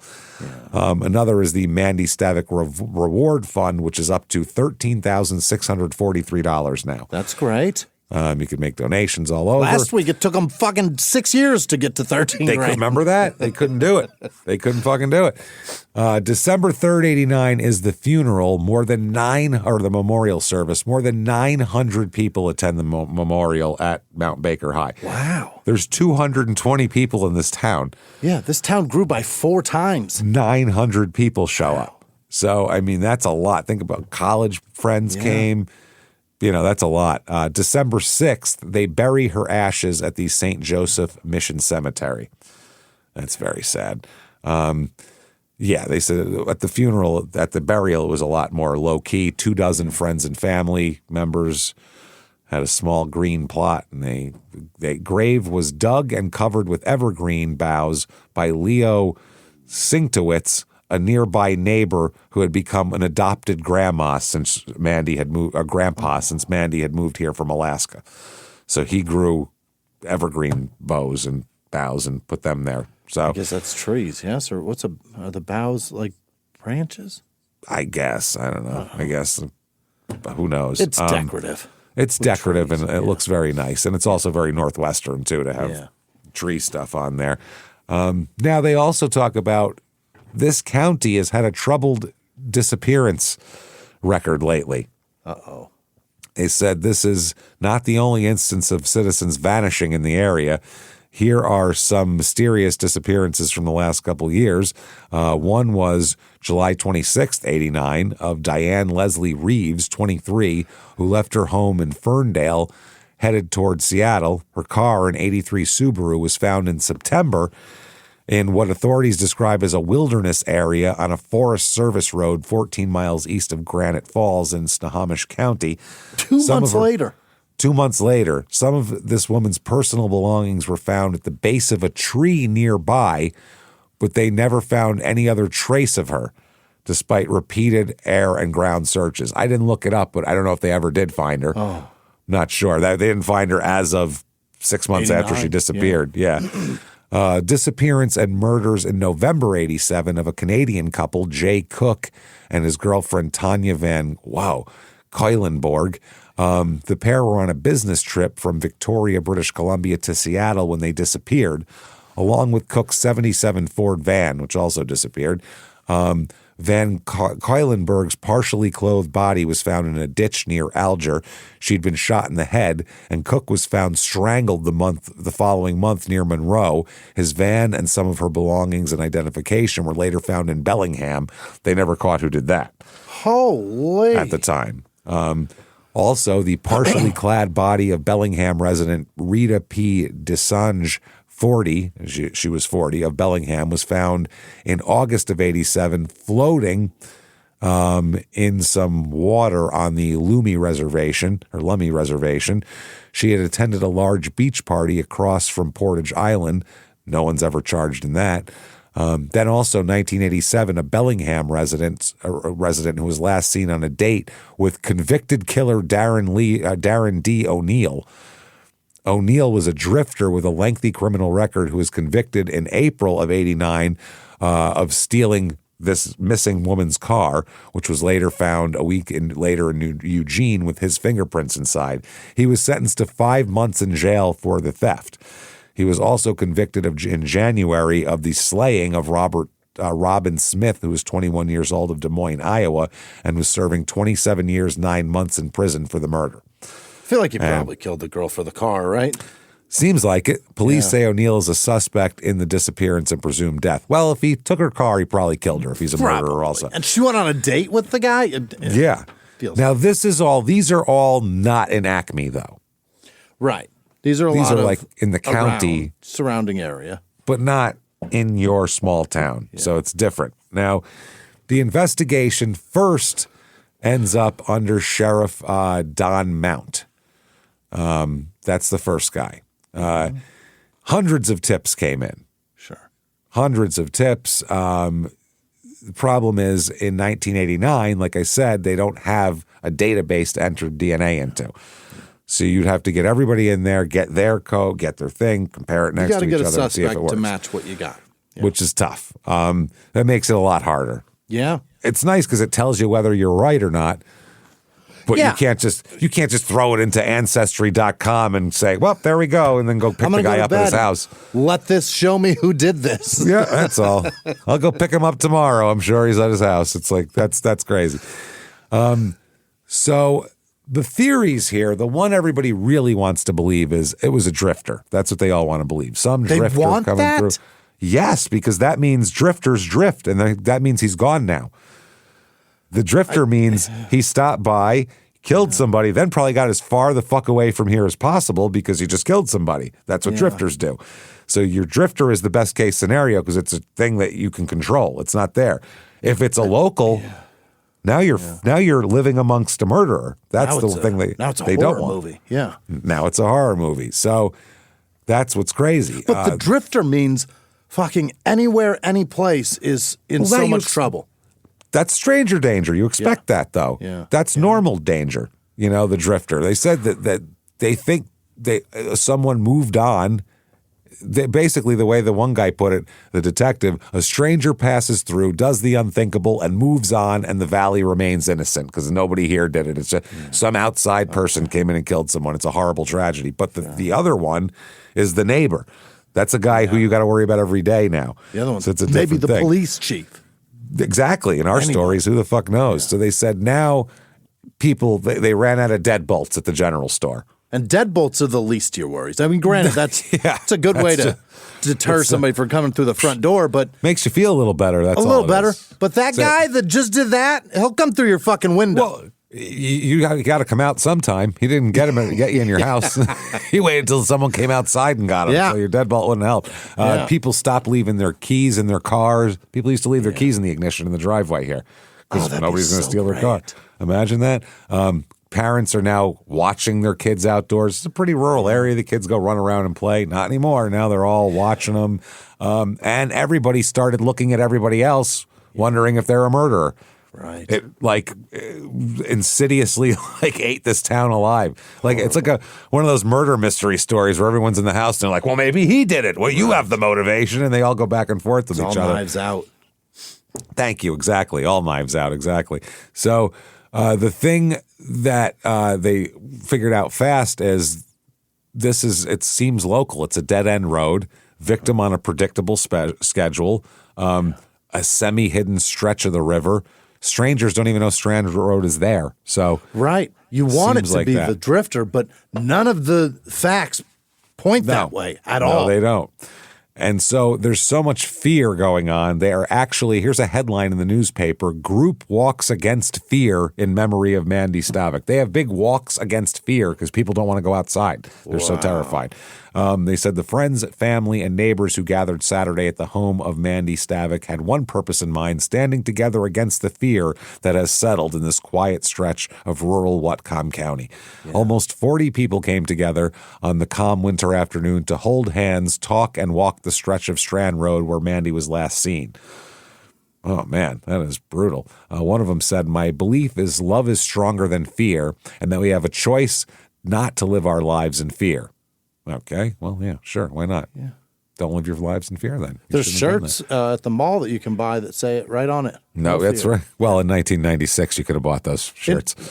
Maybe in 89. In 89, right? Maybe they could be in 89. I was just thinking now. I don't know if they exist now. I'm sure they do. There seems like a group of douchebags who I could definitely see wearing no fear shirts.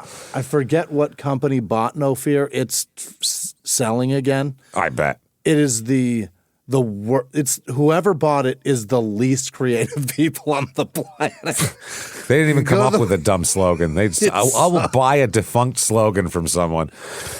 The new shirts are fucking bad. Ugh, I bet. The old shirts are bad. I don't know how the new ones could be better. Remember they had eyes and shit, though? I think they've got the eyes on them now, but like the little sayings on them it's stupid. Oh, it looks like shit. I am proud to say I've never owned a No Fear shirt. Not once. Never. Never fucking owned one. Saw that right away. I was like, that's for douchebags, okay? I loved Stussy and Massimo. Massimo was my favorite one. Yeah, when I lived in Arizona, that was cool. In New York, you couldn't wear Stussy. They'd be like, what the fuck are you wearing? What are you, a surfer? Really? Yeah. No one would have, they were like, what the fuck is wrong with you? That's what kids would have said. What's wrong with you? Tommy Hilfiger not good enough for you? What's the matter? Boss ain't good enough for you? Huh? Yeah. Hey, everybody, just going to take a quick break from the show and tell you about the safest sponsor that we ever have had here, Simply Safe. SimplySafe.com. SIMPLI. Safe.com. Absolutely. Let me tell you something. We love Simply Safe, and we have had, this is the product that we've used the most of anything we've ever advertised. This is the product we've used it the most. Great. We love it. We stand by these people 100%. It is the best way for peace of mind for your home, your office, your family, everything. Because in the U.S., there's a break-in about every 26 seconds, which is a lot. That means somewhere right now, there's an intruder getting closer to somewhere. And most security systems, the problem is they alert you after the break-in's already started. Too late.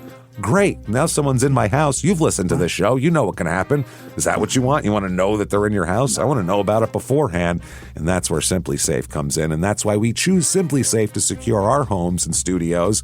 Using the Outdoor Camera Series 2 and advanced AI alerts, Simply Safe's U.S.-based live agents identify threats on your property and deter them, stopping crime before it starts. They see it, they talk to them, they say, get out of here. Cops are being called. Stupid, go. It's amazing. You want that so bad. We have both used Simply Safe the whole time. Houses, offices. I can't put together IKEA furniture, but I can install the Simply Safe because it was that easy. And it's Simply Safe. It's a game changer for us. And here's what we love most about it. I'm telling you, no long-term contracts. Nope. You don't want to be locked into some contract. They don't need that because Simply Safe, they want to earn your business every day. That's how they do it. Also, peace of mind. I mean, honestly, you see all these break-ins, you see things happening, and we read our show. We're talking on Small Town Murder all the time. And we go, oh, my God, I'm happy I have this. It makes me feel good. And with the monitoring and deterrence plan starting at under $1 a day, you can't beat that. That's crazy. Imagine having it's basically like having your own home security person. Right. Like a big gargoyle standing there. Yeah. $1 a day. That's crazy. It would cost a lot more. And like we said, so easy to set it up. And I'm telling you, we want you to experience the same peace of mind that we do, which is why we've partnered with Simply Safe for an exclusive offer of discount to our listeners. Right now, you can get 50% off your new system by visiting simplysafe.com/small. That's half off at simplysafe.com/small. There's no safe like Simply Safe. Now back to the show.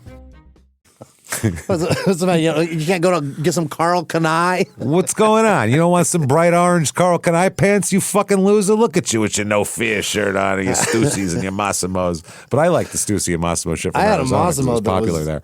Fucking rad. It had like a baby, like a cherub baby with like angel wings and shit. It's a cool little shirt. But I loved it. A flying baby. And I wore it until the motherfucker ripped. That one in Rusty was a big brand too. Anyway, but No Fear was fucking bad. And it's worse the worst now. That's terrible. It's worse now because we should know better.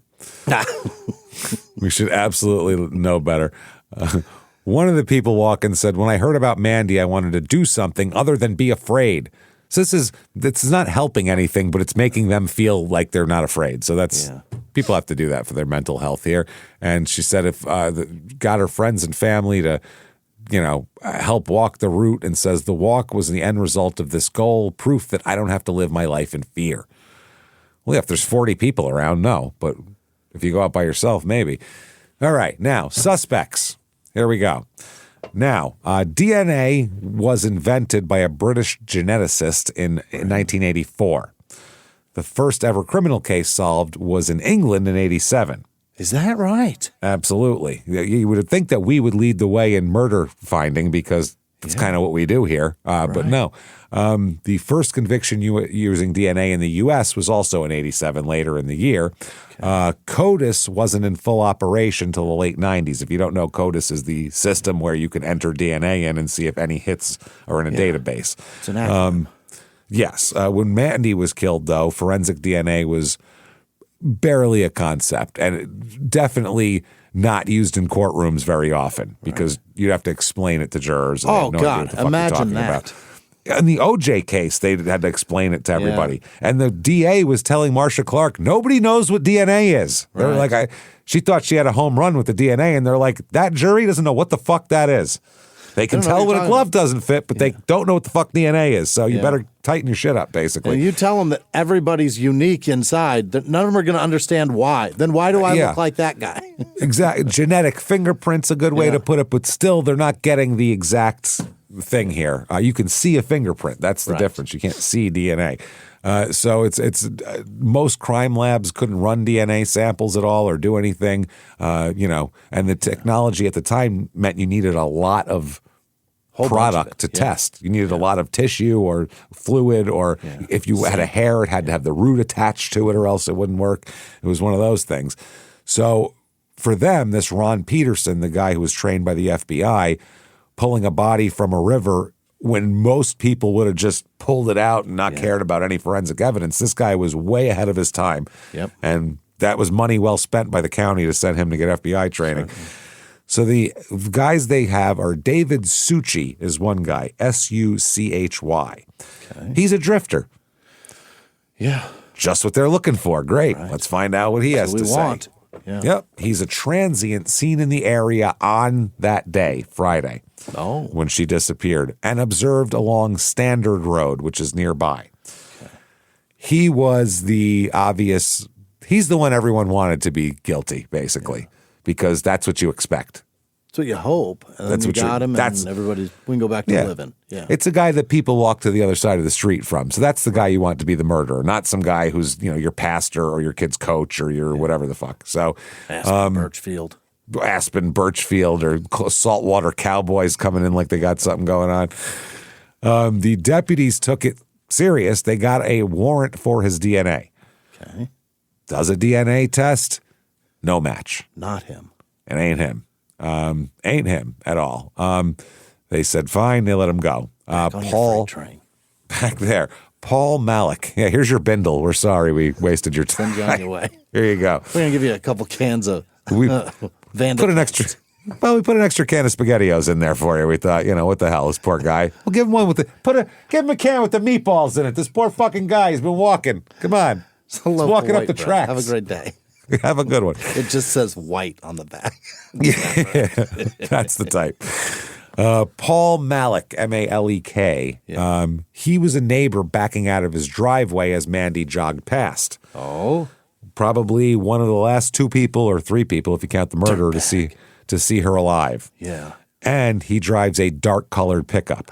Son of a bitch. Knows the area, has the vehicle, all of that. He came in. He talked where she was. This is where I was. I was going this way. She was going that way. Now, he's very talkative. Like, he's real talkative. And they're like, that's weird. Normally, people who don't do anything aren't real talkative. They'll give you answers to the questions that are talking too much, talking too little is one of the signs homicide detectives look at, literally. You do too much eye contact, too little eye contact. Too much of this, too little of that. There's a normal range. They can make it, but there's a normal range of shit they're looking for that it's very small. It really is. Yeah. So they said that they wanted to talk to him, and because he was the one who was like, I saw her. I was backing out of my driveway, and I did all this stuff, and he's real talkative. So they're like, anybody who inserts themselves into an investigation that doesn't have to. Yeah. There's something odd here. And it's not like he has any information other than I saw her. So he really seems like he wants to know what they want to know or what the cops know. He told investigators reportedly that during all this whole thing and his rambling, he said that, well, Mandy reminded me of my own daughter. Oh? which can be super creepy or endearing, depending on what kind of person he is. It really is. Yeah. Because it's one of those things. Sometimes you have a daughter. Yeah. If you see like a 4-year-old girl, sometimes you go, oh, because you remember when you're, you know what I mean? You don't talk to her or anything, but you go, oh, that's cute. I remember when my daughter was that big. What's your number? In your head. You don't go, you look like my daughter did when she was 4. You don't talk to them or bother them. They're 4. But you think, oh, that's cute or whatever. But then there's also people who say that creep me out, where they're like, they feel like they're like, you know. Yeah. Just want to hug her. No. Yeah, no. Stop touching. That's a weird crossover where really good people and really bad people meet. And there are cops that say things like, I saw this crime scene and the kid was the same age as mine and it made me want to solve it more. Like that's fine. That makes sense. Yeah. I was at the store the other day. There was a little girl, and I just remembered my daughter at that age. And I just thought to myself, I remember when my daughter was that age. That was cute. That's all. But any little kid with a little sprig on the top of their head, because Presley had that on the top of her head. Yeah. A little a little bit of hair on the top, and we'd put a little bow on it. And I remember. Anybody that has like a little sprig up there with the bow on it, I get a little. I remember. I get a little sentimental, and I miss. Done your kids since they were babies. Now, for Christ's sake. She's a fucking nightmare. God, I love that kid, but she is not easy. That's fucking funny. And now all of her friends know about it because on Netflix we're. Now they're gonna make fun of her for having a bow and her sprig in her hair. That little bit of hair. That's great. So they talk to him. He tells them that, which they were thinking about, but they do a DNA test. It ain't him. Not him. Not him. Not a scumbag. The other guy they bring in is going to be the obvious choice. Who do you think it is, Jimmy? The boyfriend. The boyfriend. You always bring in the boyfriend. Come on. He's the first guy you talk to. Why are you trying to run away? We got Drifter, guy who talked too much, and then the boyfriend. Those are the 3 big ones. That's the big 3. Yeah. Rick Zender, the boyfriend. Rick drove Mandy home from college, obviously.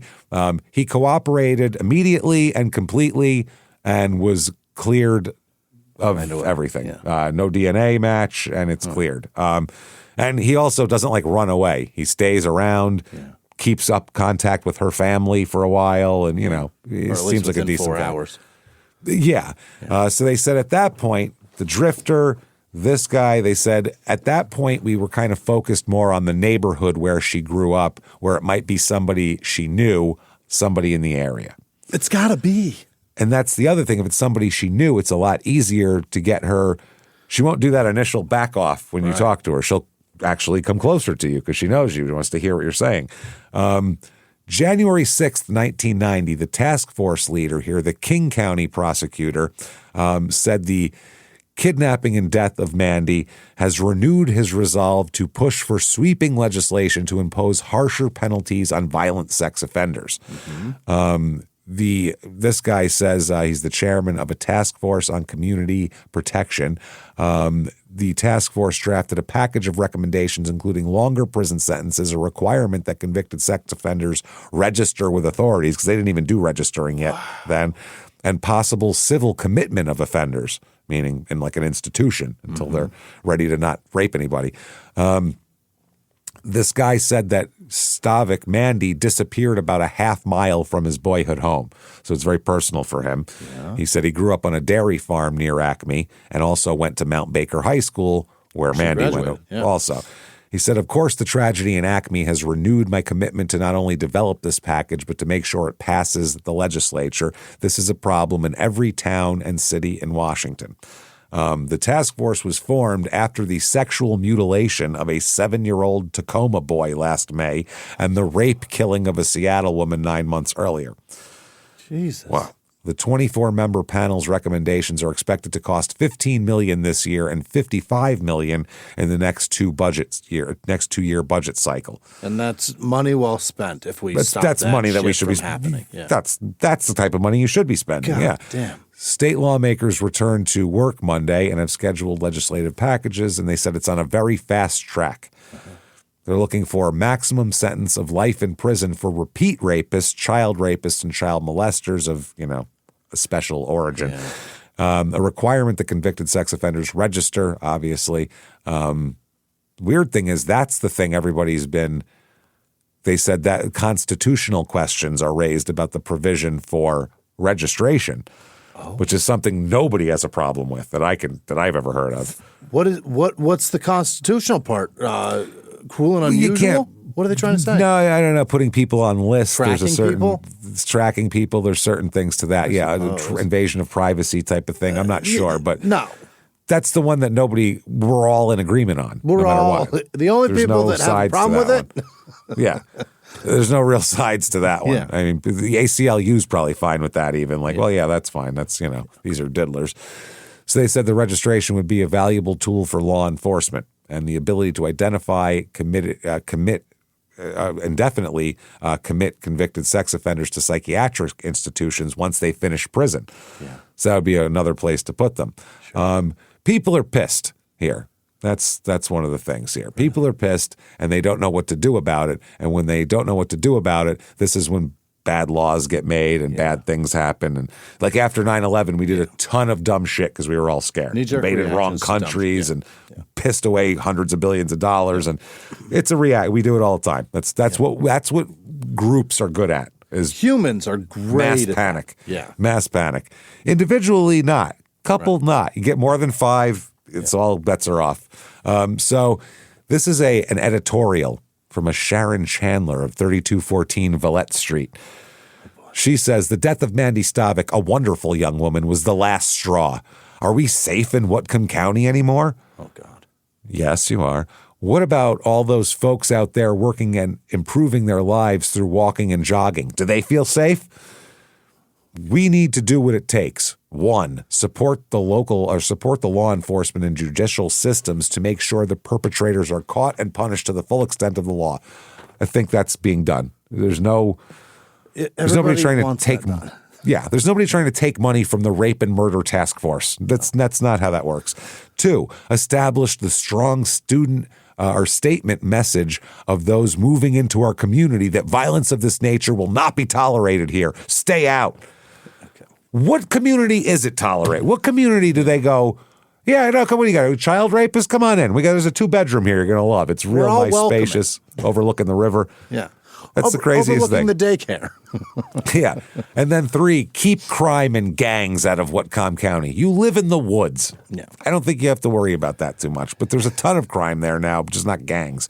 I applaud the efforts of law enforcement on the crackdown. Please don't let it get a hold of our youth and community. That's just a person whose hair is on fire and they're just angry and they think, I want more things. They're just slobbering a bunch of cliches and and shit that doesn't work but costs a lot of money.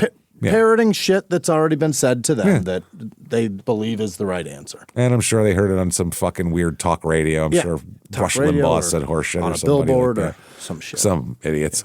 November 24th, 1991, still nothing. Yeah. It's a year later, nothing. Yeah. Or 2 years later, we got Ugats here. 2 years here, they're still waiting for something, which is crazy. The basketball coach, Jim Freeman, said, I still think about her a lot. I still feel a loss. Okay. And then her mother, Mary, said, the community is not forgotten. It was not just Mandy who was raped and murdered. The whole community was raped and murdered, and they will never forget it. That's a weird statement. My God. Wow. Raped and murdered, huh? That's... Maybe raped, like mentally, but murdered is pretty specific of what that is. Yeah, that's a mom at her wit's end. She's doesn't know what to say. She doesn't know what to say anymore. No, they also have in the newspaper just this: anyone with information on the Mandy Stavik case should call these phone numbers. Detectives are still seeking information on 3 vehicles seen in the area. Yeah. This is 2 years later. A full-size light brown station wagon, late 70s model with a chrome roof rack and other chrome trim, possibly a Chevy or Chrysler. Male driver, 30 to 35, pudgy face, heavy build, dark hair, sideburns, large mustache, 3-day beard growth. A dark brown pickup with a white canopy. Oh. So, I mean, that's the cap truck there. The canopy has dark brown stripe on the side, and the truck had a metal step and diamond plate running boards. Oh. Okay, which sounds like my grandfather's pickup truck, which is... Every grandfather in the 70s had that truck. Does the license plate holder say happiness is being Italian? Because if it is, I think I can solve this case right now. I think we can lock this up. He's been dead since like 89. But a bad day fishing is still better than a good day at work, because that's my grandfather. That might be there, yeah. A dark brown or black Chevy or Ford pickup truck with matching canopy and a gold striped trim and slightly oversized tires. So that's what they're looking for. Yeah. People are so pissed, the sheriff gets voted out. Oh, fuck. Loses his job. Lost his job because he couldn't solve it. One of the locals here, Sue Kimball, who's a neighbor of Mandy's family, said the anger is reflected in the November 5th election results, in which the challenger defeated the incumbent by a sizable margin. Wow. The president, or the sheriff, current sheriff, garnered only 22% of the vote in the precinct that Acme is in. That's you. Yeah, that's a no confidence vote. Yeah, that is. He's crazy. probably related to the other 22% who voted for him because it's such a small area. Yeah, he lost by 80%. Yeah, compared with nearly 46% in the county at large here. Mm-hmm. But he got in Acme 2 years before the murder, he got almost 75% of the vote in Acme. So in those 4 years, he lost overwhelmingly. He went from 75 to 22% in this area based solely on this. Mm-hmm. And the one lady said the unsolved crime had a lot to do with it. Fucking yeah. There's still a reward. The sheriff's department continues its investigation, has no suspects, but they do have a $25,000 reward fund for information leading to the arrest and conviction here. But they say it's untouched and nothing's happened. Now, there's another weird thing here that her mom is talking about. The police and county prosecutors have suggested to her that Mandy's death may have been an accidental outcome of an abduction and a rape. Maybe it wasn't intentional, the murder. Okay. Some speculate that Mandy escaped from her captor, fled, fell in the river and drowned, she said. Okay. So she got away. I don't know who would run. That would mean that this was happening away from the river, and she said, I'm going to run toward the river to get away. Right. Who the fuck runs into a river to get away? I mean, are there people there? No, you run toward where people are. Houses, things you can run on. You can't run on water. No. But, I mean, if you get across the water, that's certainly going to slow down somebody that's chasing you. I suppose, but I wouldn't think someone's going to go, I'm going to run through the thorny blackberry bushes into the river because that's where I'll be safe. That just doesn't make sense. Yeah. I mean, you do weird shit, I guess, too, if someone's on you, but it makes more sense that she'd run away from the river because that's where you drown. I see what you're saying, but that's what she's doing, if that's the theory, is that's the equivalent of throwing shit behind you as you run. You know what I mean? Yeah. I suppose I'm just not buying this. They said that's the accidental theory, which I don't think is true. Her mom said they really believe that it's possible that her death was accidental. The chances that someone would be convicted of murder are pretty slim, is what she was told. So now that she's been told, I guess this is all fucked out now. We might get somebody on rape, but we can't get them on murder. Who knows? She said, right now I can kind of put it out of my mind. I don't really relish going through a trial anyway. So she's like, I can kind of just say, I guess, fuck it. She said she's just focusing on commemorating her daughter's achievements. She showed off a plaque bearing Mandy's portrait and the name of the first Mount Baker High School student to receive the Mandy Stavik Memorial Scholarship Fund payout or whatever. She said, the mom said she planned to place the plaque temporarily at Mandy's gravesite in the Clipper Cemetery. She hopes it will remind people that Mandy's ambition to excel lives on, and she said the plaque will later hang at school. It's a $6,000 scholarship fund raised mostly by sales of Mandy's song tape. It's their fucking We Are the World. They sold some? They sold it, probably at the general store. Yeah. Still growing, they said, albeit slowly. The first $750 scholarship went to Lydia Stewart, now a freshman at Western Washington University. Yeah, Lydia's brother, Pete Stewart, co-authored Mandy's song. Oh. Wow. The tape, yeah. So she it's a small town, so yeah. The tape can be ordered and donations made to the scholarship fund by writing to Mandy's Song Fund And I don't think you can still do this. I don't think there's still a Bellingham National Bank, so I'm sorry. That's where it is. They said, this is Mary, mom. Anytime a child dies, it's really important to the parent that their memory be kept alive somehow. I'm just really lucky that Mandy was the kind of person that made people want to do things like this for her in her memory. So there's a Mandy Stavik Reward Fund. It's over $17,000. There's the Mandy Stavik Personal Fund, which is over $2,500. That is defray the cost of funeral. Anything given beyond those expenses will be, basically, they said, a Christmas gift to the Stavik family. They're just going to keep it. Anything beyond, it's okay. And the Mandy Stavik Memorial Scholarship, which so that's what they have for her. So now, as the 90s progress, DNA becomes way more common. Boy. And it's being used for everything. Steamrolls in progress. Nowadays, it's so funny because nowadays, when they have murder suspects, watch interrogations that have happened in like the last 8 years, they barely want to talk to you. They just want to swab you and take your phone. That's all they really need from you. Yeah. They don't And need if to they've hear already it because your got- phone will show me where you are and what happened. If they've already got your DNA, when they come to sit them down, they just want to ask them, They've were you already ever done it. in this house? And if they say no, they go, well, then put these cuffs on because your DNA's in there. Why is your you DNA just said there? no, then that's it. you did it. But that's it. And whether they said yes or no, they still would have cuffed him. They just Yeah, it wanted to fuck doesn't with him for a minute. That's the we thing. know It's already. it looks worse that they lied about it. Right. That's all it is. So the police investigation leads to a bunch of suspects who they exclude due to DNA. Case goes cold. Wow.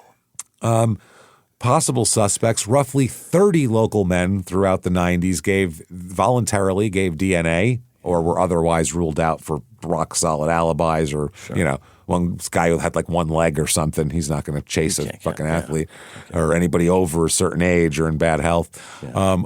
There was the drifter named David Sochi that we talked about, the neighbor, the boyfriend. They even ran the profile against Gary Ridgway because they said it's a little far for him, but fuck it. I mean, maybe he took a trip that day. Yeah, maybe they took a trip up by then. Yeah, once he got caught in the 90s there. 2003 comes around. Stop it. 14 years. Whatcom County law enforcement officials discount a report that linked a deceased robbery and murder suspect to the murder. Apparently, there was a rumor going around that this guy who died, former Jefferson County Sheriff Pete Pacini, said that in 1990 he found evidence in a locker that linked Charles T. Sinclair to Stavik, but they conclusively rule him out. 2007, the Whatcom County Sheriff's Office devotes more hours to reviewing the case reports of cold cases and sending detectives to re-interview people involved. Nothing happens. 20 years later, man. 2009, God 20 damn years it. later, Detective Kevin Bohay, B-O-W, Hay, H-A-Y, he reopens the investigation. He was a rookie in 1989. A rookie cop when this murder happened. So this was like This is a big this deal. big deal, this big black cloud that's been hanging over the department His entire since career. his entire career since he came up. So, and he decides he is going to redo all this and get DNA samples from anyone who lived anywhere in the fucking area. What? Don't care if you got a dick and you lived around here. We're swabbing you. Period. Wow. That's it. He starts from page 1 and redoes the entire investigation, which is a big deal because it's 20 years of investigation. Yeah. He looks at who was interviewed, who wasn't interviewed, all this shit. He also saw, apparently, is this a movie here? What is it? The Blooding. Do you know this? Blooding? The Blooding. Yeah. Apparently, it's Joseph Wambaugh's account of the 1980s Lancashire investigation, where British DNA tested thousands of local men to catch the killer of 2 teenage girls. Wambaugh? That's got to be a book, right? I don't know if it's a book or a movie. I'm not sure. But either way, they just said, gather everybody up, and if you take enough samples, you'll find the person. And he said, why can't I do that? Fuck it. If they do it voluntarily, then why not? Whatever. So I'll take it. This was the first, because the one he read about was the first DNA dragnet in history. Oh. The first time they ever did that, because 2 teenage girls were murdered. It worked. The interesting thing is the killer ended up getting a coworker to take the test for him, and then the coworker talked about it in a pub, and that's how he got caught, the guy, which is interesting. So all of that didn't matter because it was caught by some guy who told on him. So basic police work ended up solving it, not DNA. Interesting. So over the course of the investigation, Detective Bohey and his team collect more than 80 people's DNA. Oh. 20 years later. Wow. They asked him, by the way, 48 Hours did a story on this, and they asked him, how many times did you drive the route that she was on, Mandy's route? And he says, at least 100 over the last 20 years working this case. At least 100. So just when he's bored, he goes and drives it and sees, maybe something else, or maybe it would have been here, or maybe that, hoping to see an angle that he didn't see before, which is really frustrating. Mm-hmm. Has to be. Just done so much of it. He said he goes through it and he knows everything. Here's where she started. Here's the bend. Here's the wooded stretch where I thought she was taken. Here's that. He knows it by a blind guy knows their house, basically. So over the last several years, he's doing all of this, all these different people. 2010, there's a local drug dealer. Well, he's not local anymore, but he used to be a local drug dealer named John Wisniewski. Yeah. He told some people back in the early 90s that he knows stuff about this murder that he maybe shouldn't know. And the inference is either he knows who did it or he may have done it himself. Let's talk, this local drug dealer. Problem is he lives in Cambodia now. What? It's been 21 years. He's in Cambodia. So why did he move? I mean, he's obviously in trouble here, right? Why would he move there? Fuck knows. Maybe he's like, the Righteous Gemstones guy, where he's like, he's one of those guys that's like, man, fucking chicks and fucking, they know how to treat you over there, type of shit. Yeah, man can live like a king on $300. Yeah, Cambodia too. Go to the Khmer Rouge and fire off fucking machine guns, and you could probably, you could probably pay $30 to kill a child there, and they would they have lawless areas of Cambodia that are crazy. And that's just at their Cambodian Walmart. That's actually the Delta terminal at the airport. But then once you get into the actual country, wow, it gets crazy. Then it gets wild. So his DNA wasn't a match. They already had the guy's DNA, and it wasn't a match. But for some reason, this cop said, I really have a feeling about this guy. I want to speak Cambodian to him. I really want to go on a free trip to Cambodia. I've always been interested because the DNA does not match. Everybody else immediately is out once their DNA doesn't match. This guy's like, I still would love to talk to him. I want to kill a $30 child. So he does. He goes all the way over there. Wow. And he said that he kept repeating the denials. And the cop said he's a good liar, and I have a bad feeling about him. But what I don't have is any evidence whatsoever, and his DNA doesn't match. So waste of time flying back home. Great another trip. Dead end. Got a tan. Perfect. It was great, though. I tried some great food. It was amazing. It's a jungle over there. It's beautiful. It's a jungle out there. June of 2013 comes around. Oh, my God. This is the most unlikely way that a case has ever been solved in the history of small-town murder, by the way. Okay. June 2013, Birch Bay Water Slides, which is a water park near Bellingham. Yeah. Not what you expected me to say, correct? It's an interesting start. That's the scene. Okay. 2 moms from the Acme area who didn't come there together and don't know each other very well, by the way. They just recognize each other from Acme and realize we're probably the only 2 people from Acme here. We should talk. Okay. So while they're watching their kids do water park shit, and the parents sit there and talk. Right.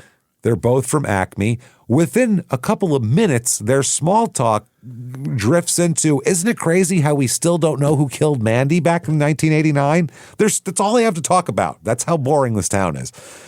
Isn't that weird? I agree. There's some weird shit happening right now, and us talking about this is part of it.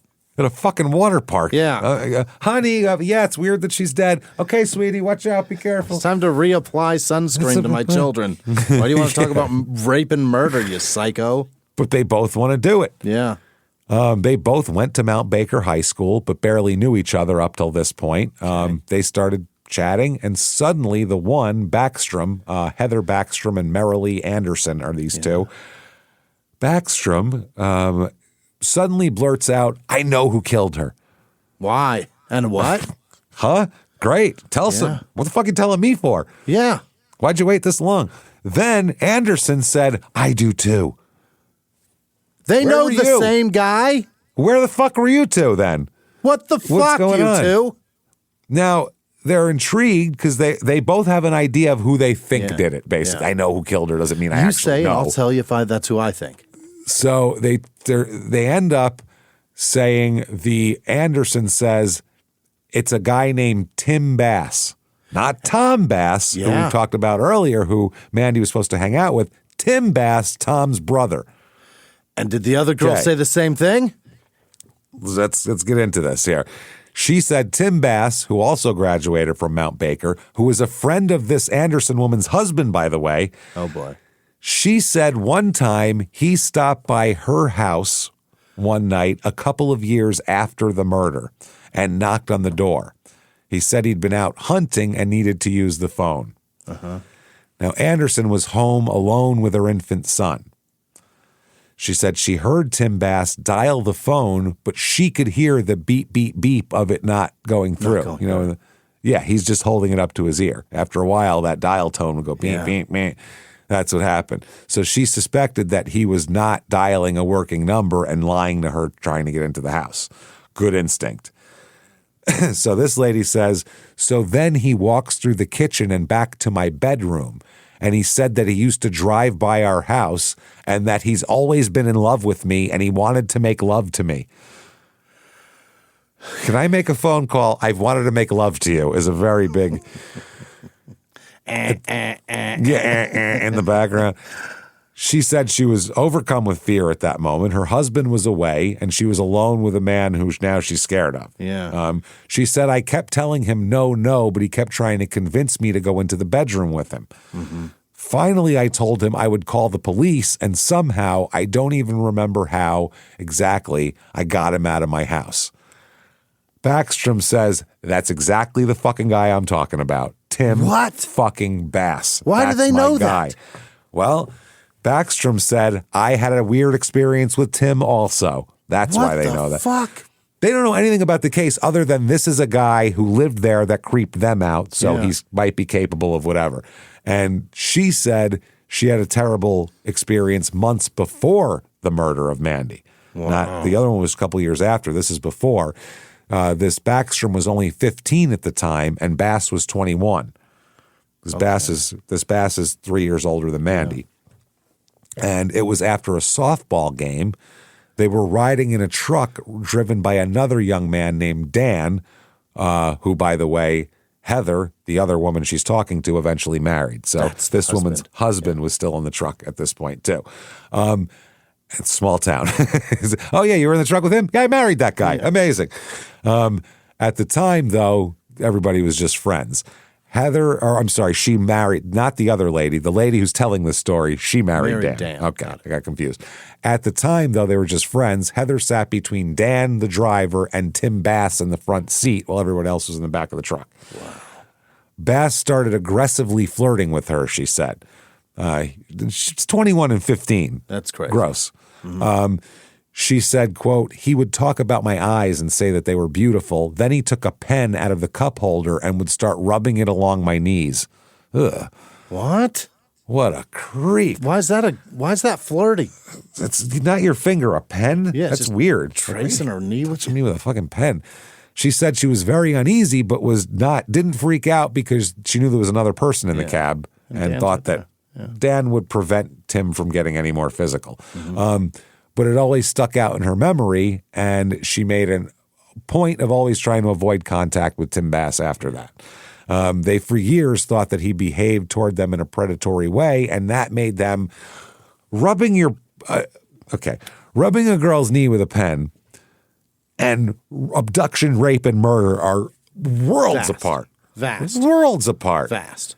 That's like saying, I went out with this guy once and he tried to kiss me and I didn't want to. And then, he didn't kiss me and it was fine, but I think he might have killed this girl. Like, what are you talking about? That's a big leap. As far as I know, Louis C.K. hasn't murdered and raped anybody.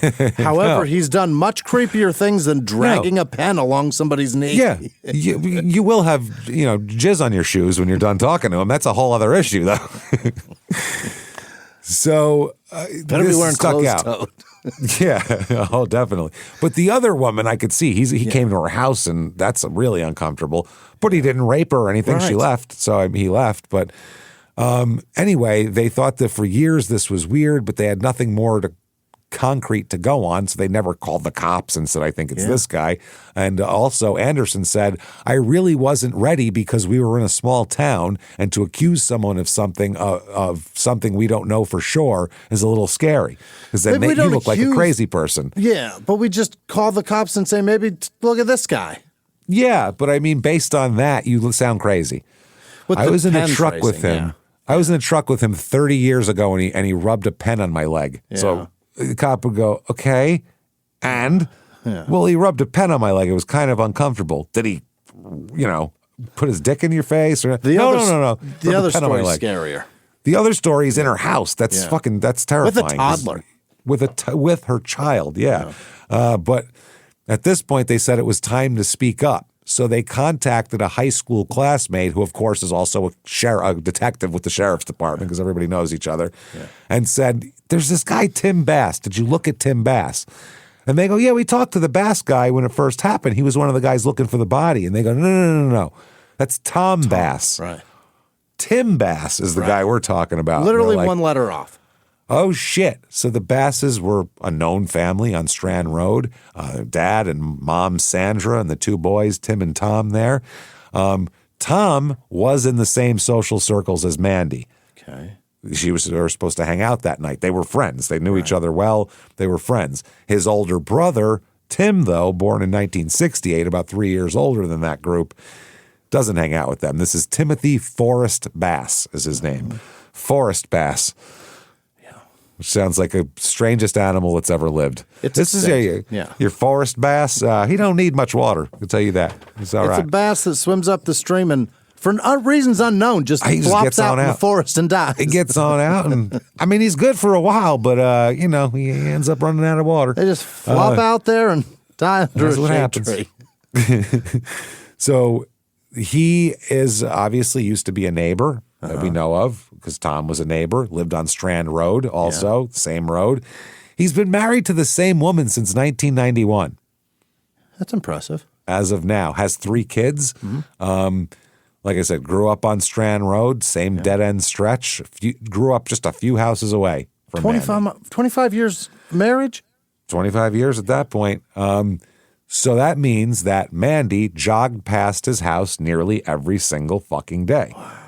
Always jogged past the house. Her regular 5-mile route took her directly by his front yard. Yeah. There you go.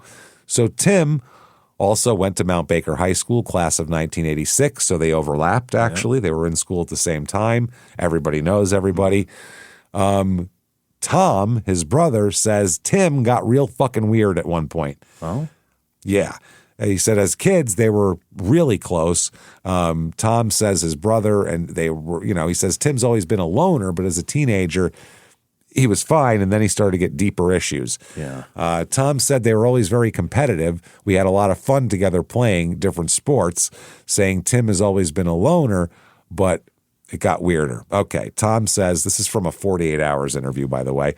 I've got to give credit where it's due. I didn't go fucking talk to these people, I'll tell you that much. I don't have time to. Tom said, social interactions never really been natural to him. That's what he said. Not a real social guy, Tim. Tom remembers one particular night after a high school girlfriend broke up with Tim. Tim lost his fucking mind. Not happy. Tom said, quote, he was on the phone with her in his bedroom, and he apparently had a pistol with him. At some point, he said, I'm going to kill myself, and he actually ended up firing the gun in the house at some point. For her to hear over the phone. Something fired it into the air, and Tom said from that night on, people close to Tim noticed that he was a different guy from that night on. Being dumped once ruined him, which is pretty fucking weak. So Tom says just the disgust, the disrespect toward women, that turned him completely different. Fuck all women? How often does that happen, though? That you know, I know so many guys that were normal guys that got a divorce that turned into fucking misogynist lunatics because their wife took half their shit, and now they hate women, and they used to be normal people with normal opinions, and then one woman, they feel wronged them, and now they hate them, and it's like it's such a weird thing to be. I know a guy that got divorced 3 times, and each time progressively worse. By the third one, this man's now in his 60s, been divorced for 20 years, and just hates women. Yeah, absolutely. It's fucking true. There's a lot of assholes, even like famous people. You go, why did he make that turn? Yeah. Look at when his divorce was. When was his divorce? Yeah. You know exactly the one I'm fucking talking about, too. We've met the guy, as a matter of fact. And you go, correlates. That's why he's like that. Okay. So, just the disrespect toward women. Then this is Tom's wife, Robin, said she saw it too. She said, "Oh yes, I think that he really thinks that women are inferior to him." That's a really wild thing. It doesn't necessarily even have to be a divorce. It could just be like that, a breakup. He got dumped in high. It's a fucking high school relationship. Yeah, who cares? Everybody gets dumped in high school. Get over it. What's wrong with you? Fuck, wait till you're mid-20s. That's when it really hurts. That's when when you start planning things. And you're like, oh, in high school, you're not planning anything. No. You know you're not going to be with this person very long. It doesn't matter. And in your mid-20s. And there's so many other girls. Right. In your mid-20s, you both got a salary, and that compensatory value kind of, you start to see yourself as like, I don't know, you value yourself at a certain level. And then for her to treat you like garbage, and I'm doing well. How dare you? I'm trying, goddammit. So they said that this, people described him very oddly. Yeah. They said that, this is very weird, doing some more, follow-up on this, they found that everyone calls him a loner, quiet, or a bit of a weirdo, a bit of an oddball. That's what everybody says about Tim. Once, when he was already out of high school, he would show up to watch the girls' high school basketball games. Ew. Which, creepy, but also, it's a small town. He went to the high school. Yeah. Everybody kind of does that. Because I think it's creepy to watch high school sports if your kid's not playing in it. I think it's weird. Creepy to show up to any girls' sporting event if your child is not there. Or relative. Or boys. I don't, what are you kidding me? I just mean because there's a blanket acceptance of showing up to boys' sports. It shouldn't be. Yeah. That's creepy. That's what I'm saying. I don't disagree, but I'm just grown men want to watch boys sweat and fucking wrestle and tackle each other. You're a fucking pedophile. That's creepy as fuck. I have no interest in watching boys football. Yeah, it's their neighborhood high school, and they're living a dream and drinking beer. They're tailgating it that's maybe even worse. Sad. That's the creepiest shit ever. In like Texas, 15,000 people show up to watch children to watch somebody else's children. Creepy. Yeah, that's disgusting and weird and creepy, and shows a lack of a life. So, infinitely worse to show up to a girls' basketball game. Yeah. If your child or family member is not on that fucking court. No. And I guess it's, like I said, because it's such a small town, it's not considered weird behavior because there's really nothing else to do. I think except go to the Acme Diner concerts. Yeah. I think that about any girls' sports, to be honest with you. Yeah, me too. I don't care if it's the U.S. women's soccer team. I'm not showing up unless my daughter's playing. Otherwise, you feel like a creep. Otherwise, it's fucking weird. It's fucking weird, which is not great for the no, it's not good advertising for the metrics of their fucking sport. It really doesn't help them very much here. But that's just a weird thing they noticed. Now, in November of 1989, when this all happened, he had a girlfriend. Tim did. Right. His high school sweetheart, who he ended up marrying in January of. 2 years later is when that other lady said that event happened. He was fucking married. He was fucking married already. Absolutely. This is Gina Malone is his high school sweetheart. Gina said, quote, I married him basically to get away from my home. She just needed to get out of the house. Old school, small town, get me the fuck out of this house. Apparently, weeks after they got married, which was January 1990, he wanted to move away from the area, and they moved to Everson, which is outside of Bellingham. Yeah. She says throughout her 30-year marriage to him, he was controlling and emotionally abusive as well. Yeah.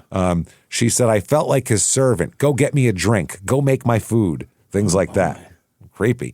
Tom, the brother, said, I personally witnessed him tell Gina to shut up, 8 million times. Really? Just a complete asshole. Gina said it didn't feel like a marriage. It felt like I went to prison, actually. But they had 3 kids.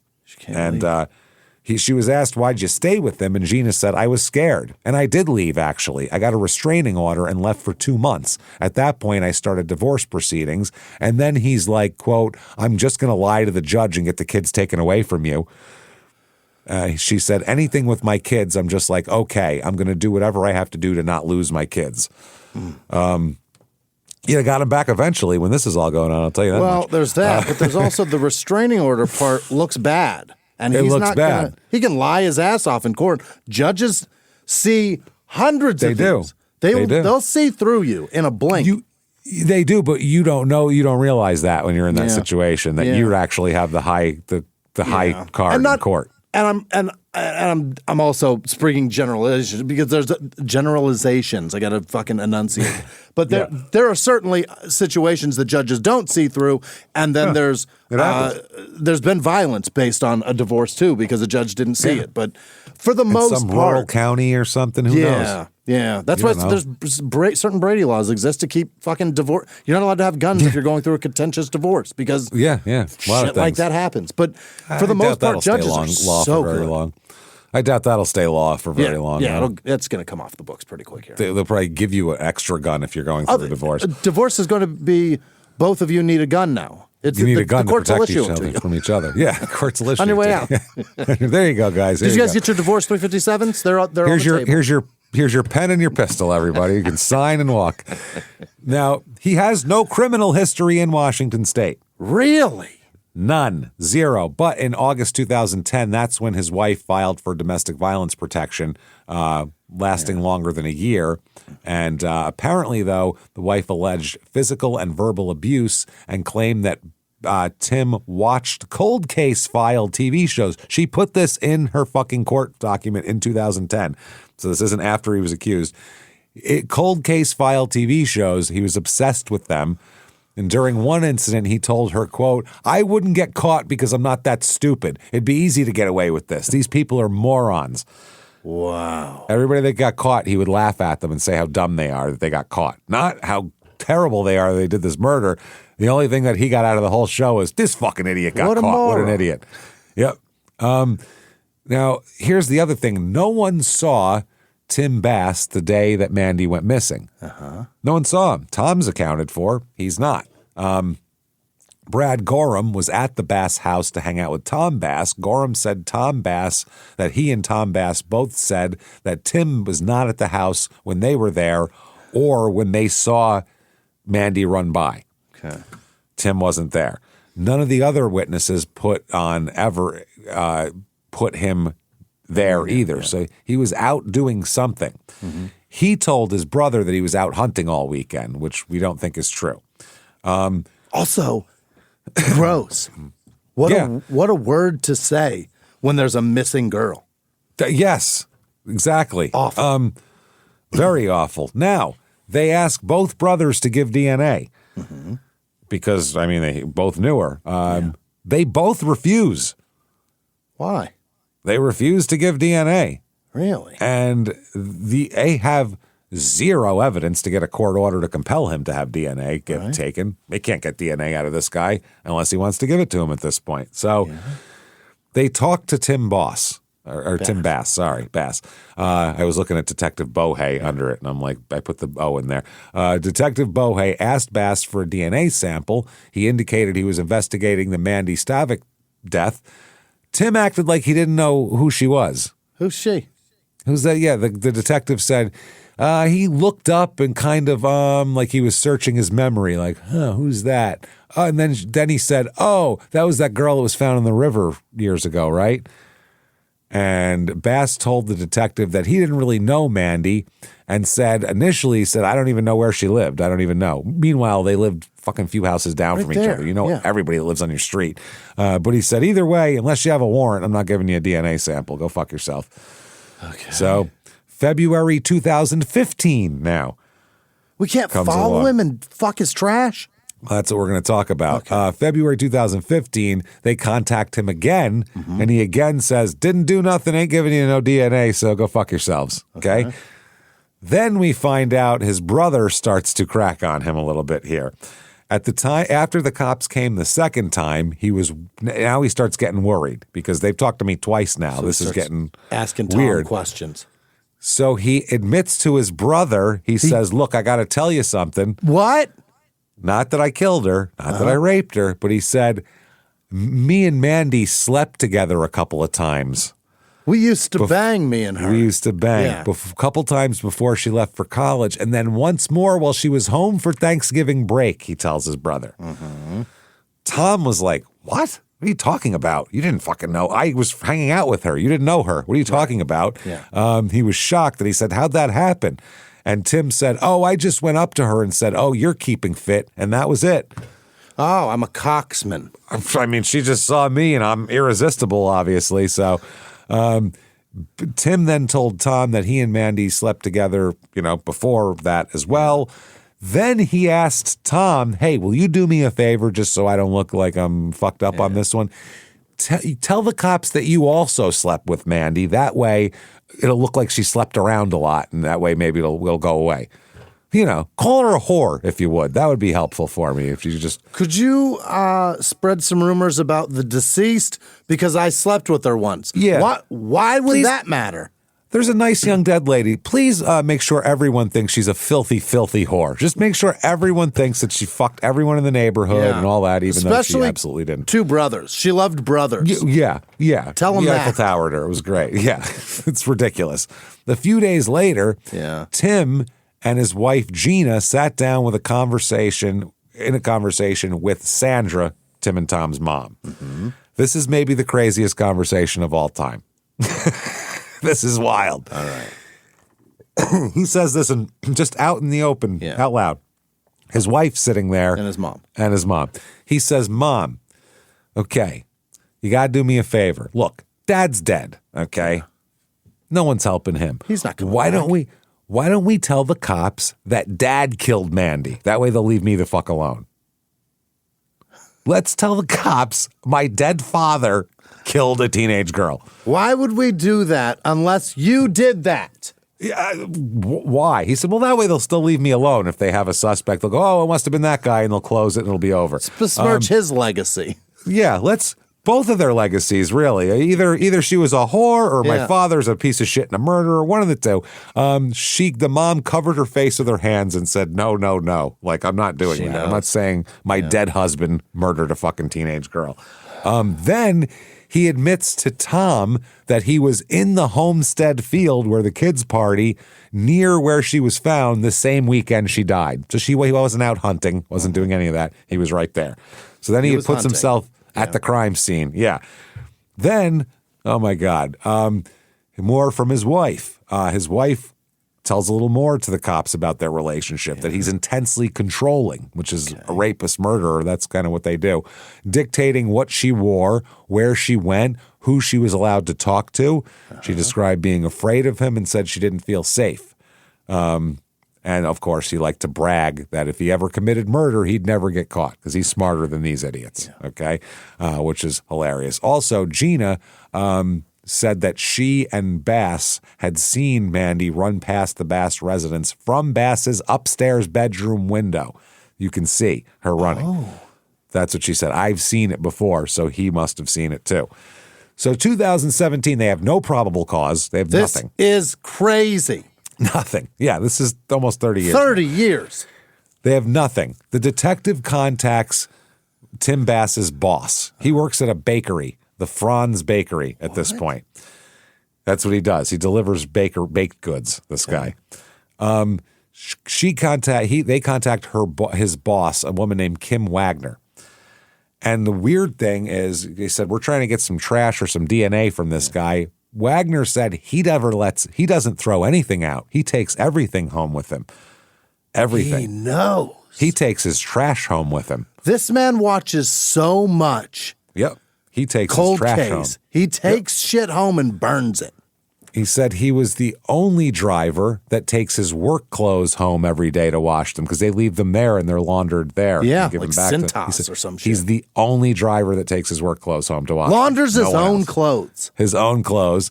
And they said that was weird because she thought it was strange, but, whatever. No cigarette butts, no coffee cups in the garbage, no nothing. You cannot he throws everything, takes it with him. She always thought it was weird, but she just thought he was a weird guy. She didn't think he's covering up a murder. Mm-hmm. So that's what made this Kim Wagner even notice him. The clothes thing, which was so weird, registered as odd, and the perfect discipline about garbage and shit. So, by the way, a little bit about Kim. She was 19 years old in 1989 and grew up near Acme. And Mandy's murder, she said, was the first basically genuinely terrifying thing that happened that made her realize that the bad things of the outside world could get to her. It was Mandy that did that. Took her innocence. Kim manages the retail outlet store at the Franz Family Bakery in Bellingham, in Bellingham. It's a bread company. You remember like the Entenmann store they had? There's one of those, like the day-old shit that goes out of the stores. One of the delivery drivers here is him, and it's strange. So what she says about Tim, quote, "The Tim Bass I knew, he was different. He was weird." They said, "How was he weird?" And she said, "You just never knew what Tim was going to be at work that day. The smallest thing would anger him, and so you'd tend to kind of stay away from people like that." You don't know what Tim is going to show up. No. And she also said that he has a very low regard for women, and that was pretty obvious the whole time he worked there. She said that, quote, "He always called me woman." The Not boss Kim. calls her I woman. guess woman. Yes, woman. And she's like, that was weird. She said, whatever, but, So Bass worked for these. He's delivering bread to local stores. The detective asked Kim Wagner if they could swab a delivery truck for DNA. Yeah. Basically. When they call, before they even bring it up, before they even bring up Tim Bass and she says all that, that's the first question they ask. Yeah. They don't say who they want to get. They just say, could we swab one of your delivery trucks? So she manages the retail outlet and doesn't supervise the drivers. So she said, I don't fucking know. You got to call the corporate office. They called the corporate office. The corporate office said no. They refused. They called about a murder investigation and they said, no, don't fuck with our bread trucks. Huh. So that's, if you buy from that company, think about that for a minute. Different angle here. So then they were like, fuck, we're thwarted there. Yeah. So they contact Kim Wagner again. And they specifically ask, can you find out Tim Bass's delivery route? Maybe we can get something if we follow him around. Mm-hmm. He'll throw away a coffee cup or something. So now Wagner at that point figured out that this is probably about the Mandy Stavik case. Yeah. And the guy said it is actually. So she said, okay, here's his delivery route and here's his schedule, Tim's. Nice. So they trail him for a whole night. And he said they got nothing. Wow. Nothing. He said cigarette butts, bottles, anything he may have drank from, anything he may have eaten or half-eaten or thrown away, got nothing. Couldn't collect any discarded items that might have had his DNA on it. So then he's like, fuck. So Kim Wagner contacts the detective again to find out how the surveillance went. What? And the detectives, she said, how'd it go? It's her employee. He works there. Yeah. Is he going to be taken away for murder or not? What are we doing here? Did you guys, how'd it go? Yeah. It's fascinating. Seems normal. It's a small town, too. They probably know each other before this also. And this took her innocence, so she's like, every day she's probably acting weird around him, too. Yeah. Oh, yeah, I'm sure. Yeah. The detective said we texted back and forth during this whole process. The detective said we didn't get any DNA, so Wagner tells the detective, I'll get you some DNA. Okay. I'll get you a water bottle, she said. Would that work? And he said, sure, I'll get you some DNA. Come over here. Put your head down here. The detective said that would be fine. That'd be amazing. It'd be great. The detective said he told Wagner, quote, I couldn't tell her what to do or not to do, but he agreed that he didn't try to dissuade her. He was just like, I mean, if you really want to. Because legally, he can't tell her collect DNA for me because now she's an agent of the state. Right. But if she does it on her own and comes and brings it in, he can go, I mean, hey, that's just a private citizen helping out. Nothing we can do about that. So what she does is she starts watching him at work. There is a small employee checkout room, which is a shared office that's not open to the general public. They go in and check out with their shit.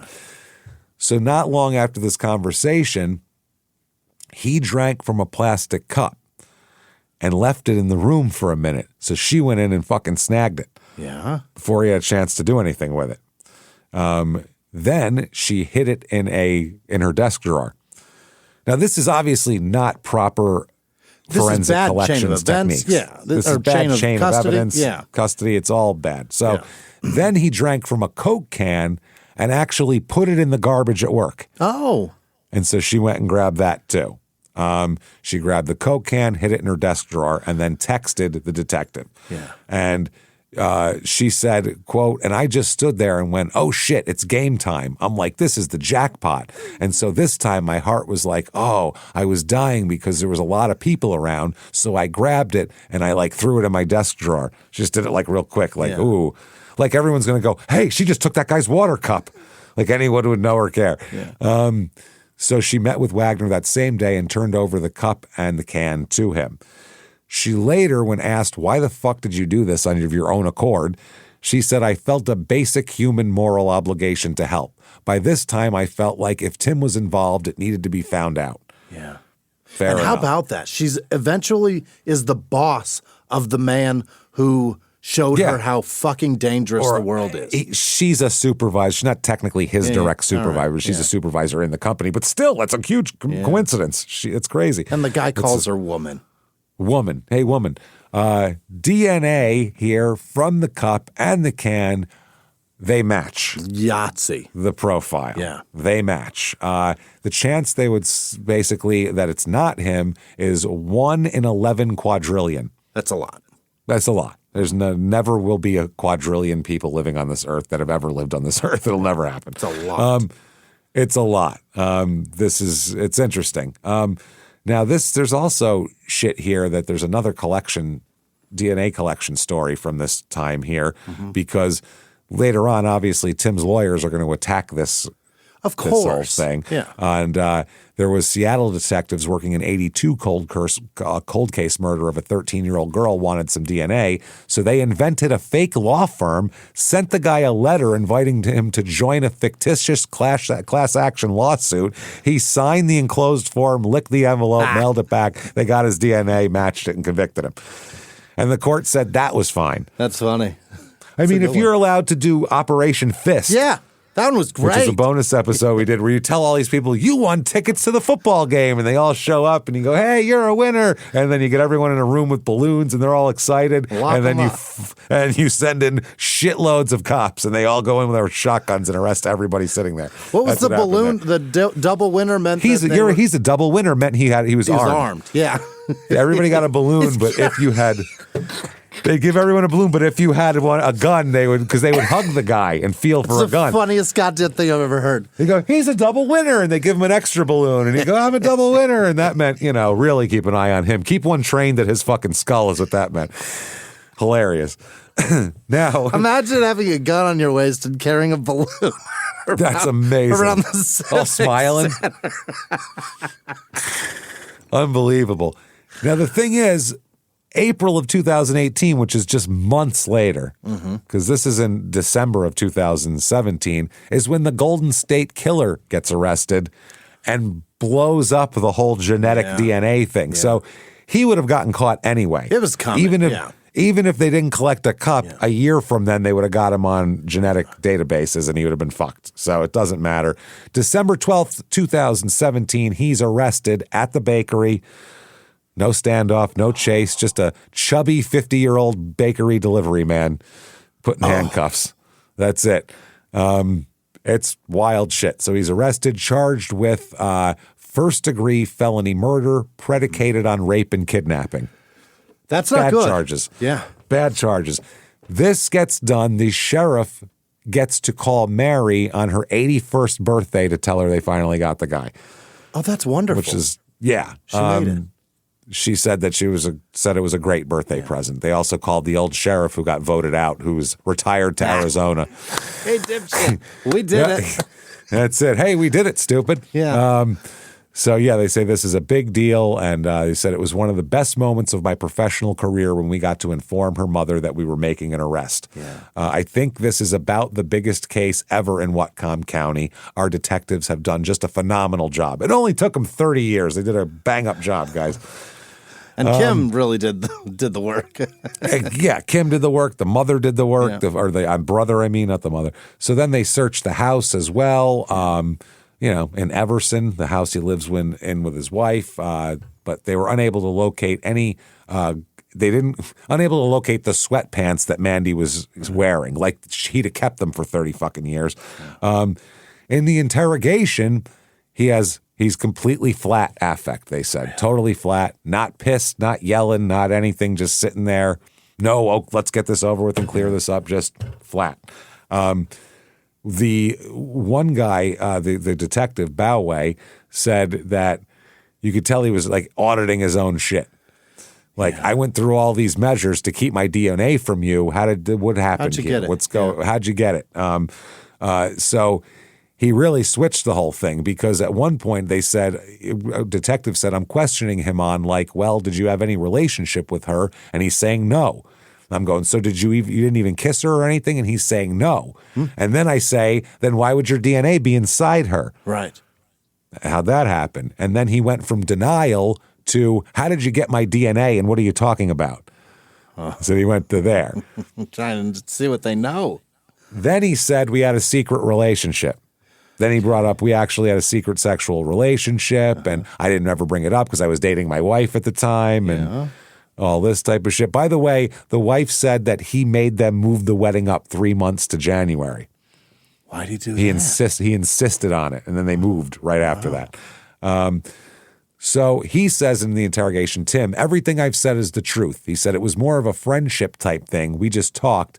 Then it just kind of grew into more of a physical thing, and we didn't even really do it that much. It was just more kissing and stuff. Okay.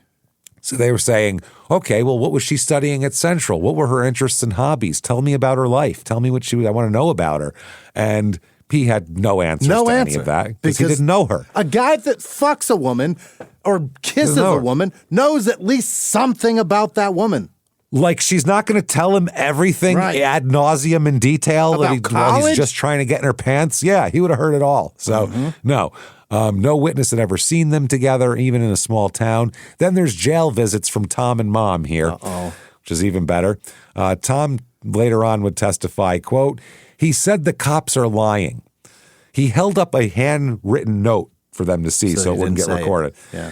He said the cops are lying. Everyone is out to get him. Everyone is lying. He said they're going to kill me in here, and the main point of it is I need a strong alibi or I'm going to prison. He said, hey, Mom, maybe you can say that we were Christmas shopping. Tom, do whatever you can do. Saying, hey, there's our couple other guys that we knew in high school. Can you get them to say that they fucked Mandy too? And you say you fucked Mandy, so then like everybody fucked Mandy, so fucking her's not a big deal? You know. Idiot.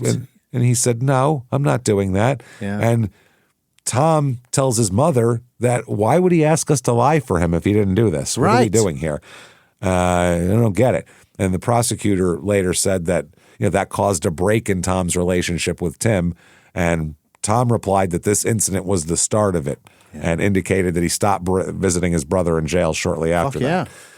2018, Mandy's dad, Glenn, dies. And he got to see the guy get arrested. 2018 also, there's drone footage from the old Bass house on Strand Road in Clipper.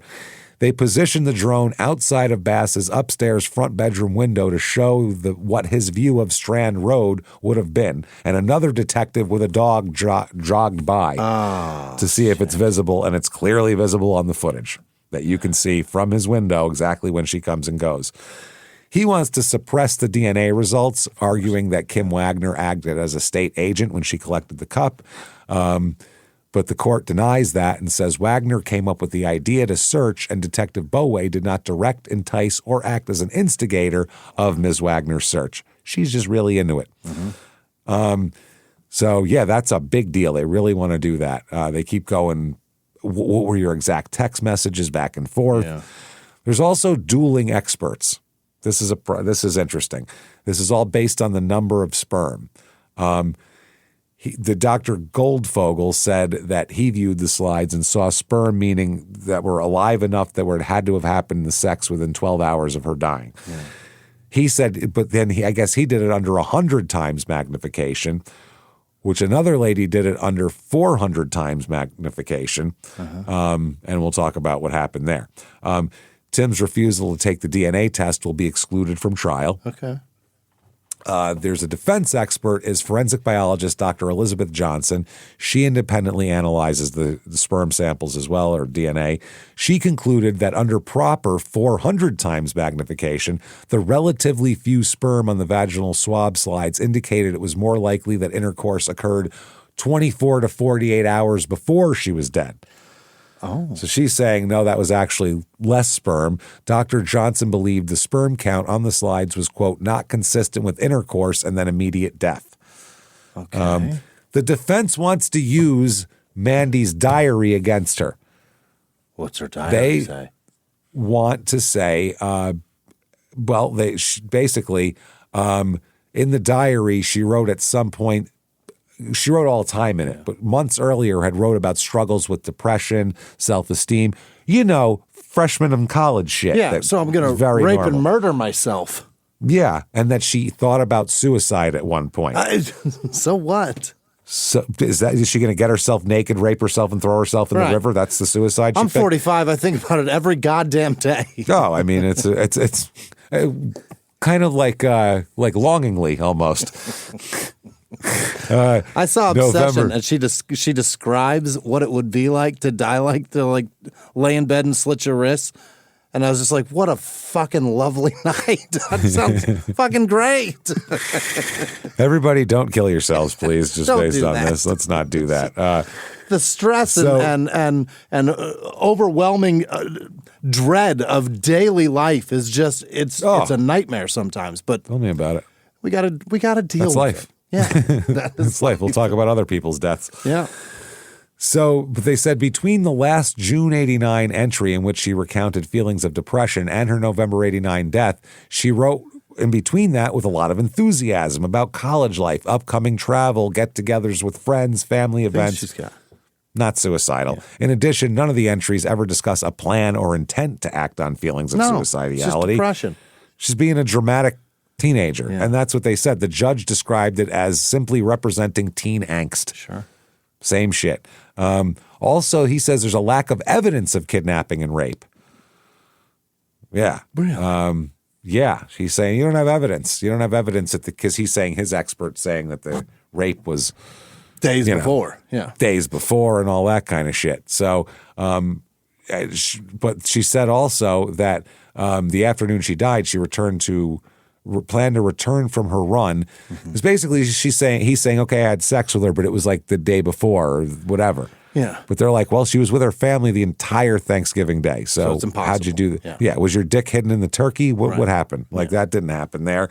It just didn't happen. And they said that it was unlikely that she met Bass and had consensual sex with him while out on a run before she was going to go out on what was ostensibly a date with another guy. So it's weird. And that story is implausible anyway, because then what? She's found in a river and the dog comes home terrified. Thank you. What is he trying to say happened? He's missing a part of that one. He also argues there was no vaginal wounds to support the assertion that she was a victim of sexual assault. However, the doctor says that based on literature and his own experience, examining more than 100 sexual assault victims, it is more common to not find external or internal injuries than to find the injuries. Yeah. Yeah. He probably had a little dick, this guy, too. He looks like a little dicked asshole. Probably a tiny dick. The lack of such wounds doesn't negate the fact that she was raped. It just doesn't. There's all sorts of shit. Also, March 2019, right before the trial, Gina divorces Tim as well. Oh. So he's on his own now. The jury is seated. It consists of 12 jurors. They say 8 men and 4 women.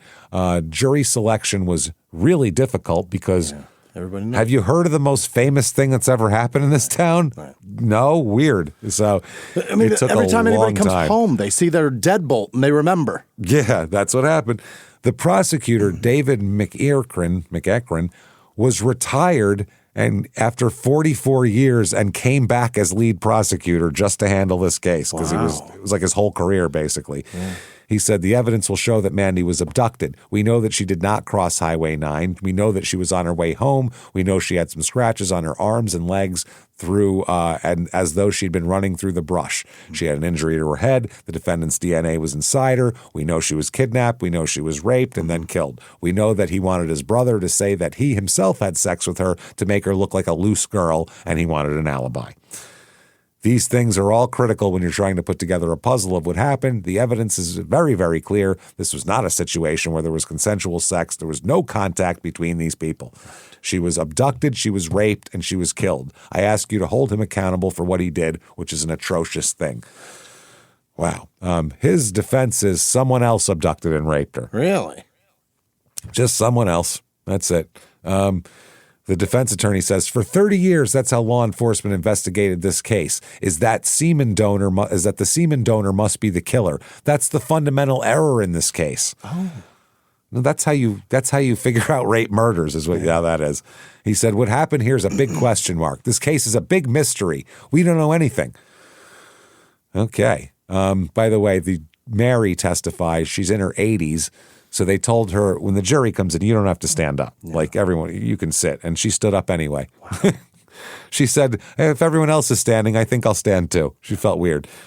She testified about everything. Kim Wagner testified. Gina Malone, his now ex-wife, testifies about all the shit that's bad, about asking the mother to say the dead father did it. Tom testifies. He says, I guess to make it look like she got around, that would be my only, that's probably why he said it, meaning asking to say he fucked her too. And then he asked me again, he said, you believe me, right? I didn't know what to say. And then he said, after Tim was arrested, he just said, I need a strong alibi or I'm going to prison. They bring in the defense expert who says if you magnify better, it makes it the whole thing completely different. The defense closing is, quote, it's easy to make the assumption that this pretty young woman would never have anything to do with Mr. Bass. Right. Look at him, he's gross. But just because someone hadn't seen them together doesn't mean they hadn't been together at some point. This is an investigation based on the faulty assumption that this is a sexual assault, and it may not well have been a sexual assault. So the verdict, somehow now it's 6 men and 6 women. I don't know if people left, alternates came in. They deliberate for over a day. Jesus. One juror said, when we go in to deliberate, we had to turn in to be investigators and attorneys too, and we went through everything. We had posters on the wall and maps, and we went through everything just like the attorney did. One juror estimated maybe a quarter of the panel thought there was reasonable doubt when they first got into the room. One juror said, teenage girls can sneak out at night. Maybe there was a secret relationship. There's 4 people. She snuck out. Yeah. She snuck out Thanksgiving night before. But the jury comes back and they find him guilty. Yeah. And returning special verdict forms, finding he committed first-degree rape and attempted rape and first-degree kidnapping and attempted kidnapping over the course of a murder. Yeah. Prosecutor says, maximum, please, for this fucking guy. The maximum, he's going by 1989 sentencing standards, by the way, because that's how it has to be, which are much less. The maximum is just under 27 years for this. Is that right? That's it. And the minimum sentence is 20 years, which is what they ask for at the defense. Victim impact statements, Jesus Christ. I mean, can you imagine? I mean, it's ridiculous. Totally, They're coming in saying how much they loved her, and the stepsister even said, except for our biology, she's my sister. 30 years of anguish. Poor Rick Zender there, the boyfriend comes in, and he brought some letters that they had written to each other from college back and forth, and he said that he's ashamed that he hasn't kept in better touch with the family, but he said it was too painful after her death to keep in really close touch with them. And you feel like you're a suspect. That too. He said the nightmares came immediately. The worst part isn't dreaming that she's alive, but dreaming that she's dead. Because for those few moments in transition, as I open my eyes, there's hope her death was just a nightmare, but she's really gone. The defense, though, Tim's mom comes up there and says that he's a good kid. He never fucking did anything bad. He had good grades in school, never gave anybody any problems. She said he was found guilty in people's minds way before the trial even started and is being sent to prison on people's emotions, not any real evidence. Mom. The prosecution wants to solve this case even if they convict an innocent person. Ma'am. Meanwhile, fucking Tom was testifying against him and completely thinks he's guilty. And Tim tried to besmirch your dead husband, lady. Yeah. She doesn't give a fuck. Wow. Tim speaks. He says, first of all, he comes up with 10 pages of shit, and the judge says, 1 page. We're not doing 10 pages. Pick one out and do it. I'm not listening to you for 45 minutes. Get the fuck out of here. He said, I would first like to say that I am 100% innocent of this crime. Furthermore, I don't believe I received a fair trial. I'm saying that, though, a better man in me says I should say very little today and give this day to the Stavik family. Sorry. But then he goes on and says he loved his father. They were best friends, but things haven't been the same since his father died in a four-wheeling accident in 2002. What? Hunting, rivers, four-wheeling accidents. This place is crazy. He said he gave the eulogy at his father's funeral and wrote the obituary and made a memorial to him in his garage. So what? Who cares? Yeah, he said his ex-wife to testify against him. He said it's hard to take. He said he's never been arrested. He's been gainfully employed. He doesn't drink. He doesn't use drugs. He's been married for nearly 30 years and raised 3 children, 2 of which with disabilities. He's a delivery driver. He's a good guy. He said, he said he's been in jail since his arrest. He said, I tried to be respectful and kind in my year and a half that I've been there, and that's very hard to do when you're being accused of something like this. I'll continue to be this way as it's just the way I am. I wish no ill will toward anyone here, not even today, but I am having a hard time with this. Okay. So they took a 20-minute break, and then the judge said, quote, for 30 years, you have lived free from the responsibility of your acts, but that life has been a lie, and tragically it has caught your family, your mother, your brother, your ex-wife, and your children in its web. You, sir, may fuck off just under 27 years, the absolute maximum he could get. Okay. The prosecutor said, I'd never seen a case that had an impact like this one did. People felt like they didn't have a sense of safety. It was the realization that we're not all that safe and that there's a monster who is really living among us. Mm-hmm. So the 27 years, like I said, it's a sentencing thing. So he could actually, he was only 52 at sentencing. Yeah. He actually could get out. Yeah. Even if he does 27, he'd be 79. Right. That's possible. So they, by the way, the 48 Hours talked to his wife, Gina, and they said, Tim says he's an innocent man. What do you say? Gina said, quote, guilty as hell. I lived in prison for 28 years with him, and now it's his turn. That's what she said. Yep. Then there's the other thing. Tom says he wonders if his brother did any other murders, which is the big question here. Right. And they said possibly was he even going to kill those 2 women that met at the water park. Yeah. And Tom said, I think potentially more could be his next victims. So he thinks that he definitely did it. Yeah. He appeals based on the coworker being a state agent and all that stuff there. We had a hiccup in the middle of that one. And there's all these different legal strategies, the Miller test and all this stuff that we have no time to get into. Yeah. But they do tell him to go fuck himself on appeal. So that's nice there. He's told to go fuck himself. He says he shouldn't have excluded the diary, and they're like, you're out of your fucking mind. Yeah. Lack of evidence of kidnapping and rape. They're like, no, there was plenty of evidence. Lots of rape, In 2025, there was an episode of Murdered at First Sight.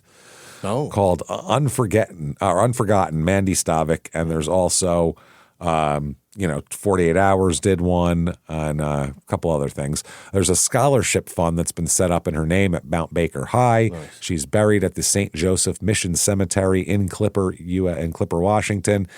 Tim is at the Airway Heights Correction Center outside Spokane, and so he's got 320 months is what it is. That's what he's got.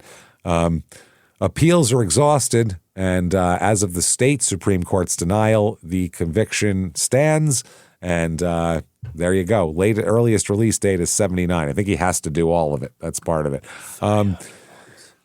They said he's under, quote, close custody, meaning he has more supervision and less freedom of movement and limits on personal property and programs he can attend, according to the DOC spokesman. Sit here and fucking rot. They're taking they're taking it dead serious with him.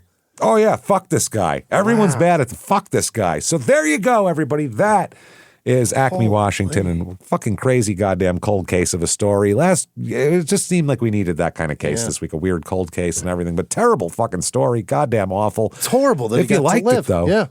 I know. If you liked it, though, tell the world about it. Get on whatever app you are listening to and give us 5 stars because it really helps drive us up the charts. Netflix, thumbs up, please. They help a lot. So hit us up with those.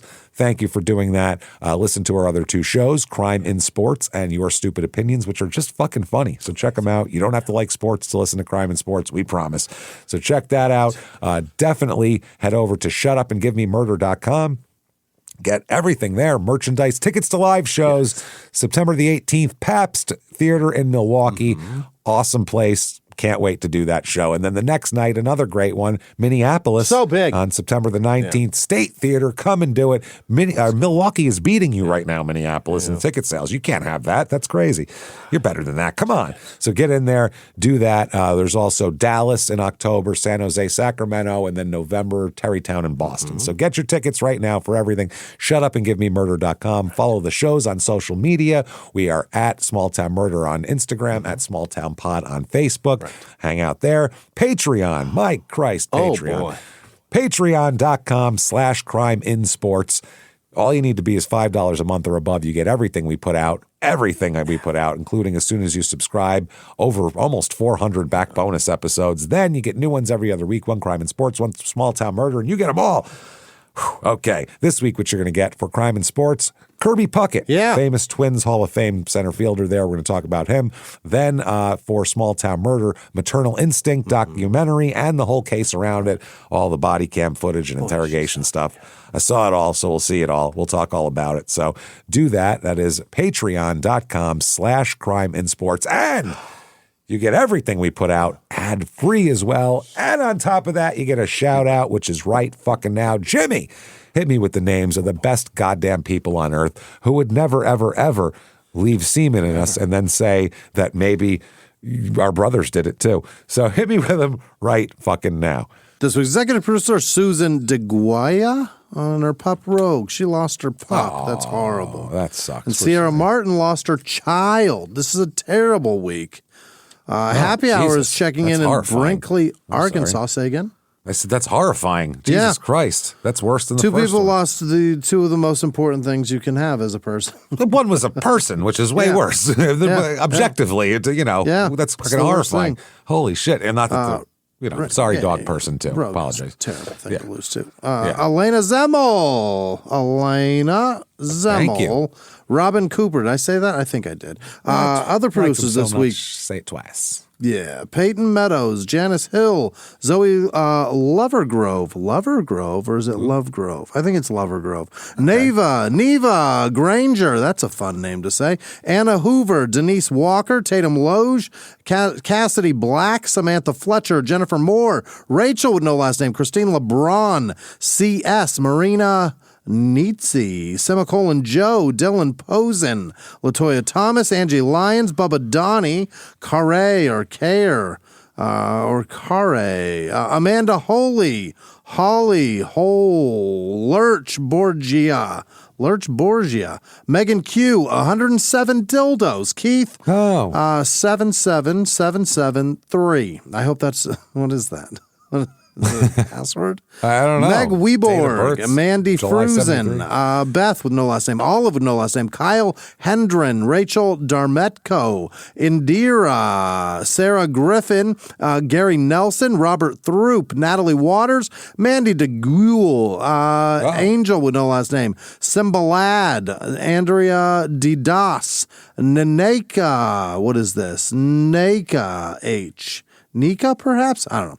Rachel Francis, Preston Croston, D. Nix, Megan Noth, Eric 1776. Everybody with their PIN code this week. Dan Wade, Stacy Wegner, Milton Campbell, Cat Attorney, Beth Armstrong, Morbid Corvid, Brian Williams, one of my favorite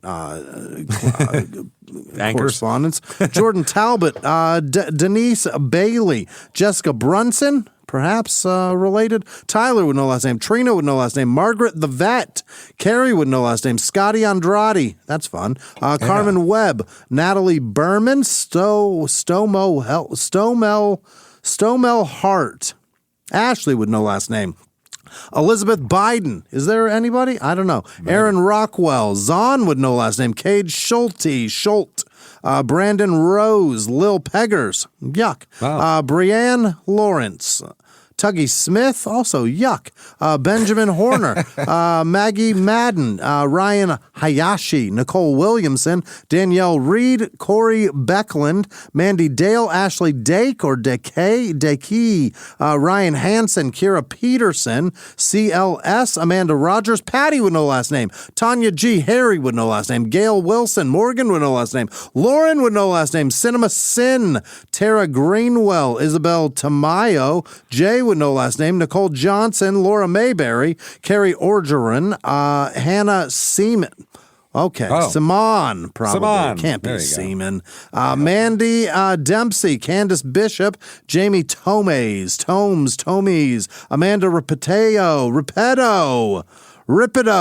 Janet Cross, Drennan, Rachel, Rochelle, Kuntz,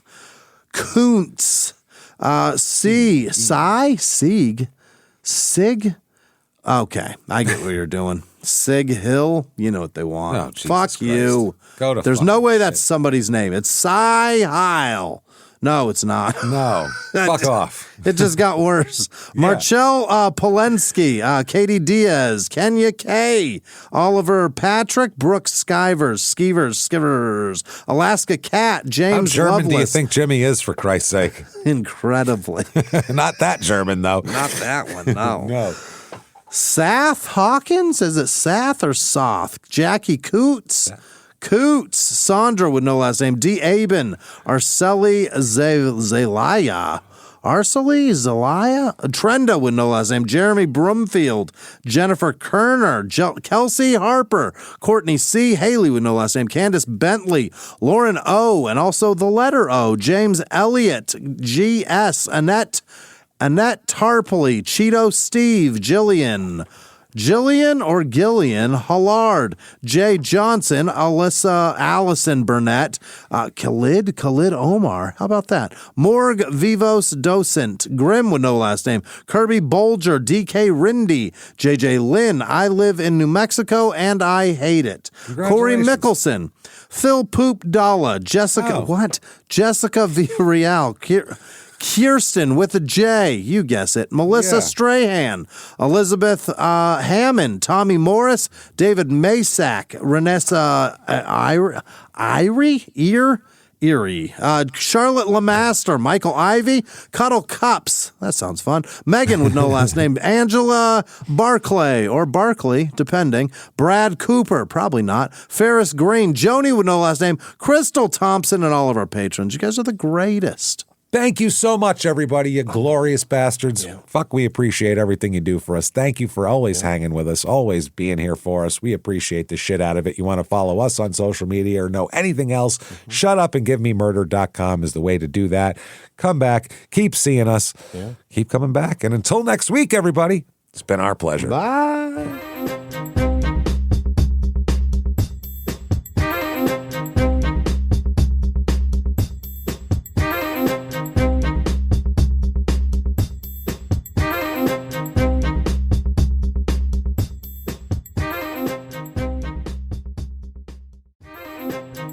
Hey, everybody, listening to Small Town Murder out there. Yeah. Hi. Hello. Good to see you out there. I'm here with Jimmy, too. And this is an ad, but not an ad for a product. This is an ad This is the best tour kind. dates. Yes, Yeah. come see a live show. The 2026 tour. Yeah. All the tickets are for sale right now, starting out with February 21st in Nashville, March 6th in Durham, March 7th in Atlanta. Phoenix is sold out. We do have tickets, though, to Your Stupid Opinions on the 21st of March. Salt Lake City sold out. Denver has tickets. Be there on May 2nd. May 29th, Buffalo sold out. Royal Oak, Michigan, May 30th. We have September 18th, Milwaukee, September 19th, Minneapolis, October the 3rd in Dallas, October 16th in San Jose, October 17th in Sacramento, November 13th in Terrytown, November 14th in Boston. Come see us. The live shows are spectacular. Come join all of the other STM people. You're going to meet so many people. You're going to have fun. Make some new friends. Like crazy and make some new friends. Come out and see us. ShutUpAndGiveMeMurder.com is where you go for those tickets. Get them right now while they're hot. See you on the road.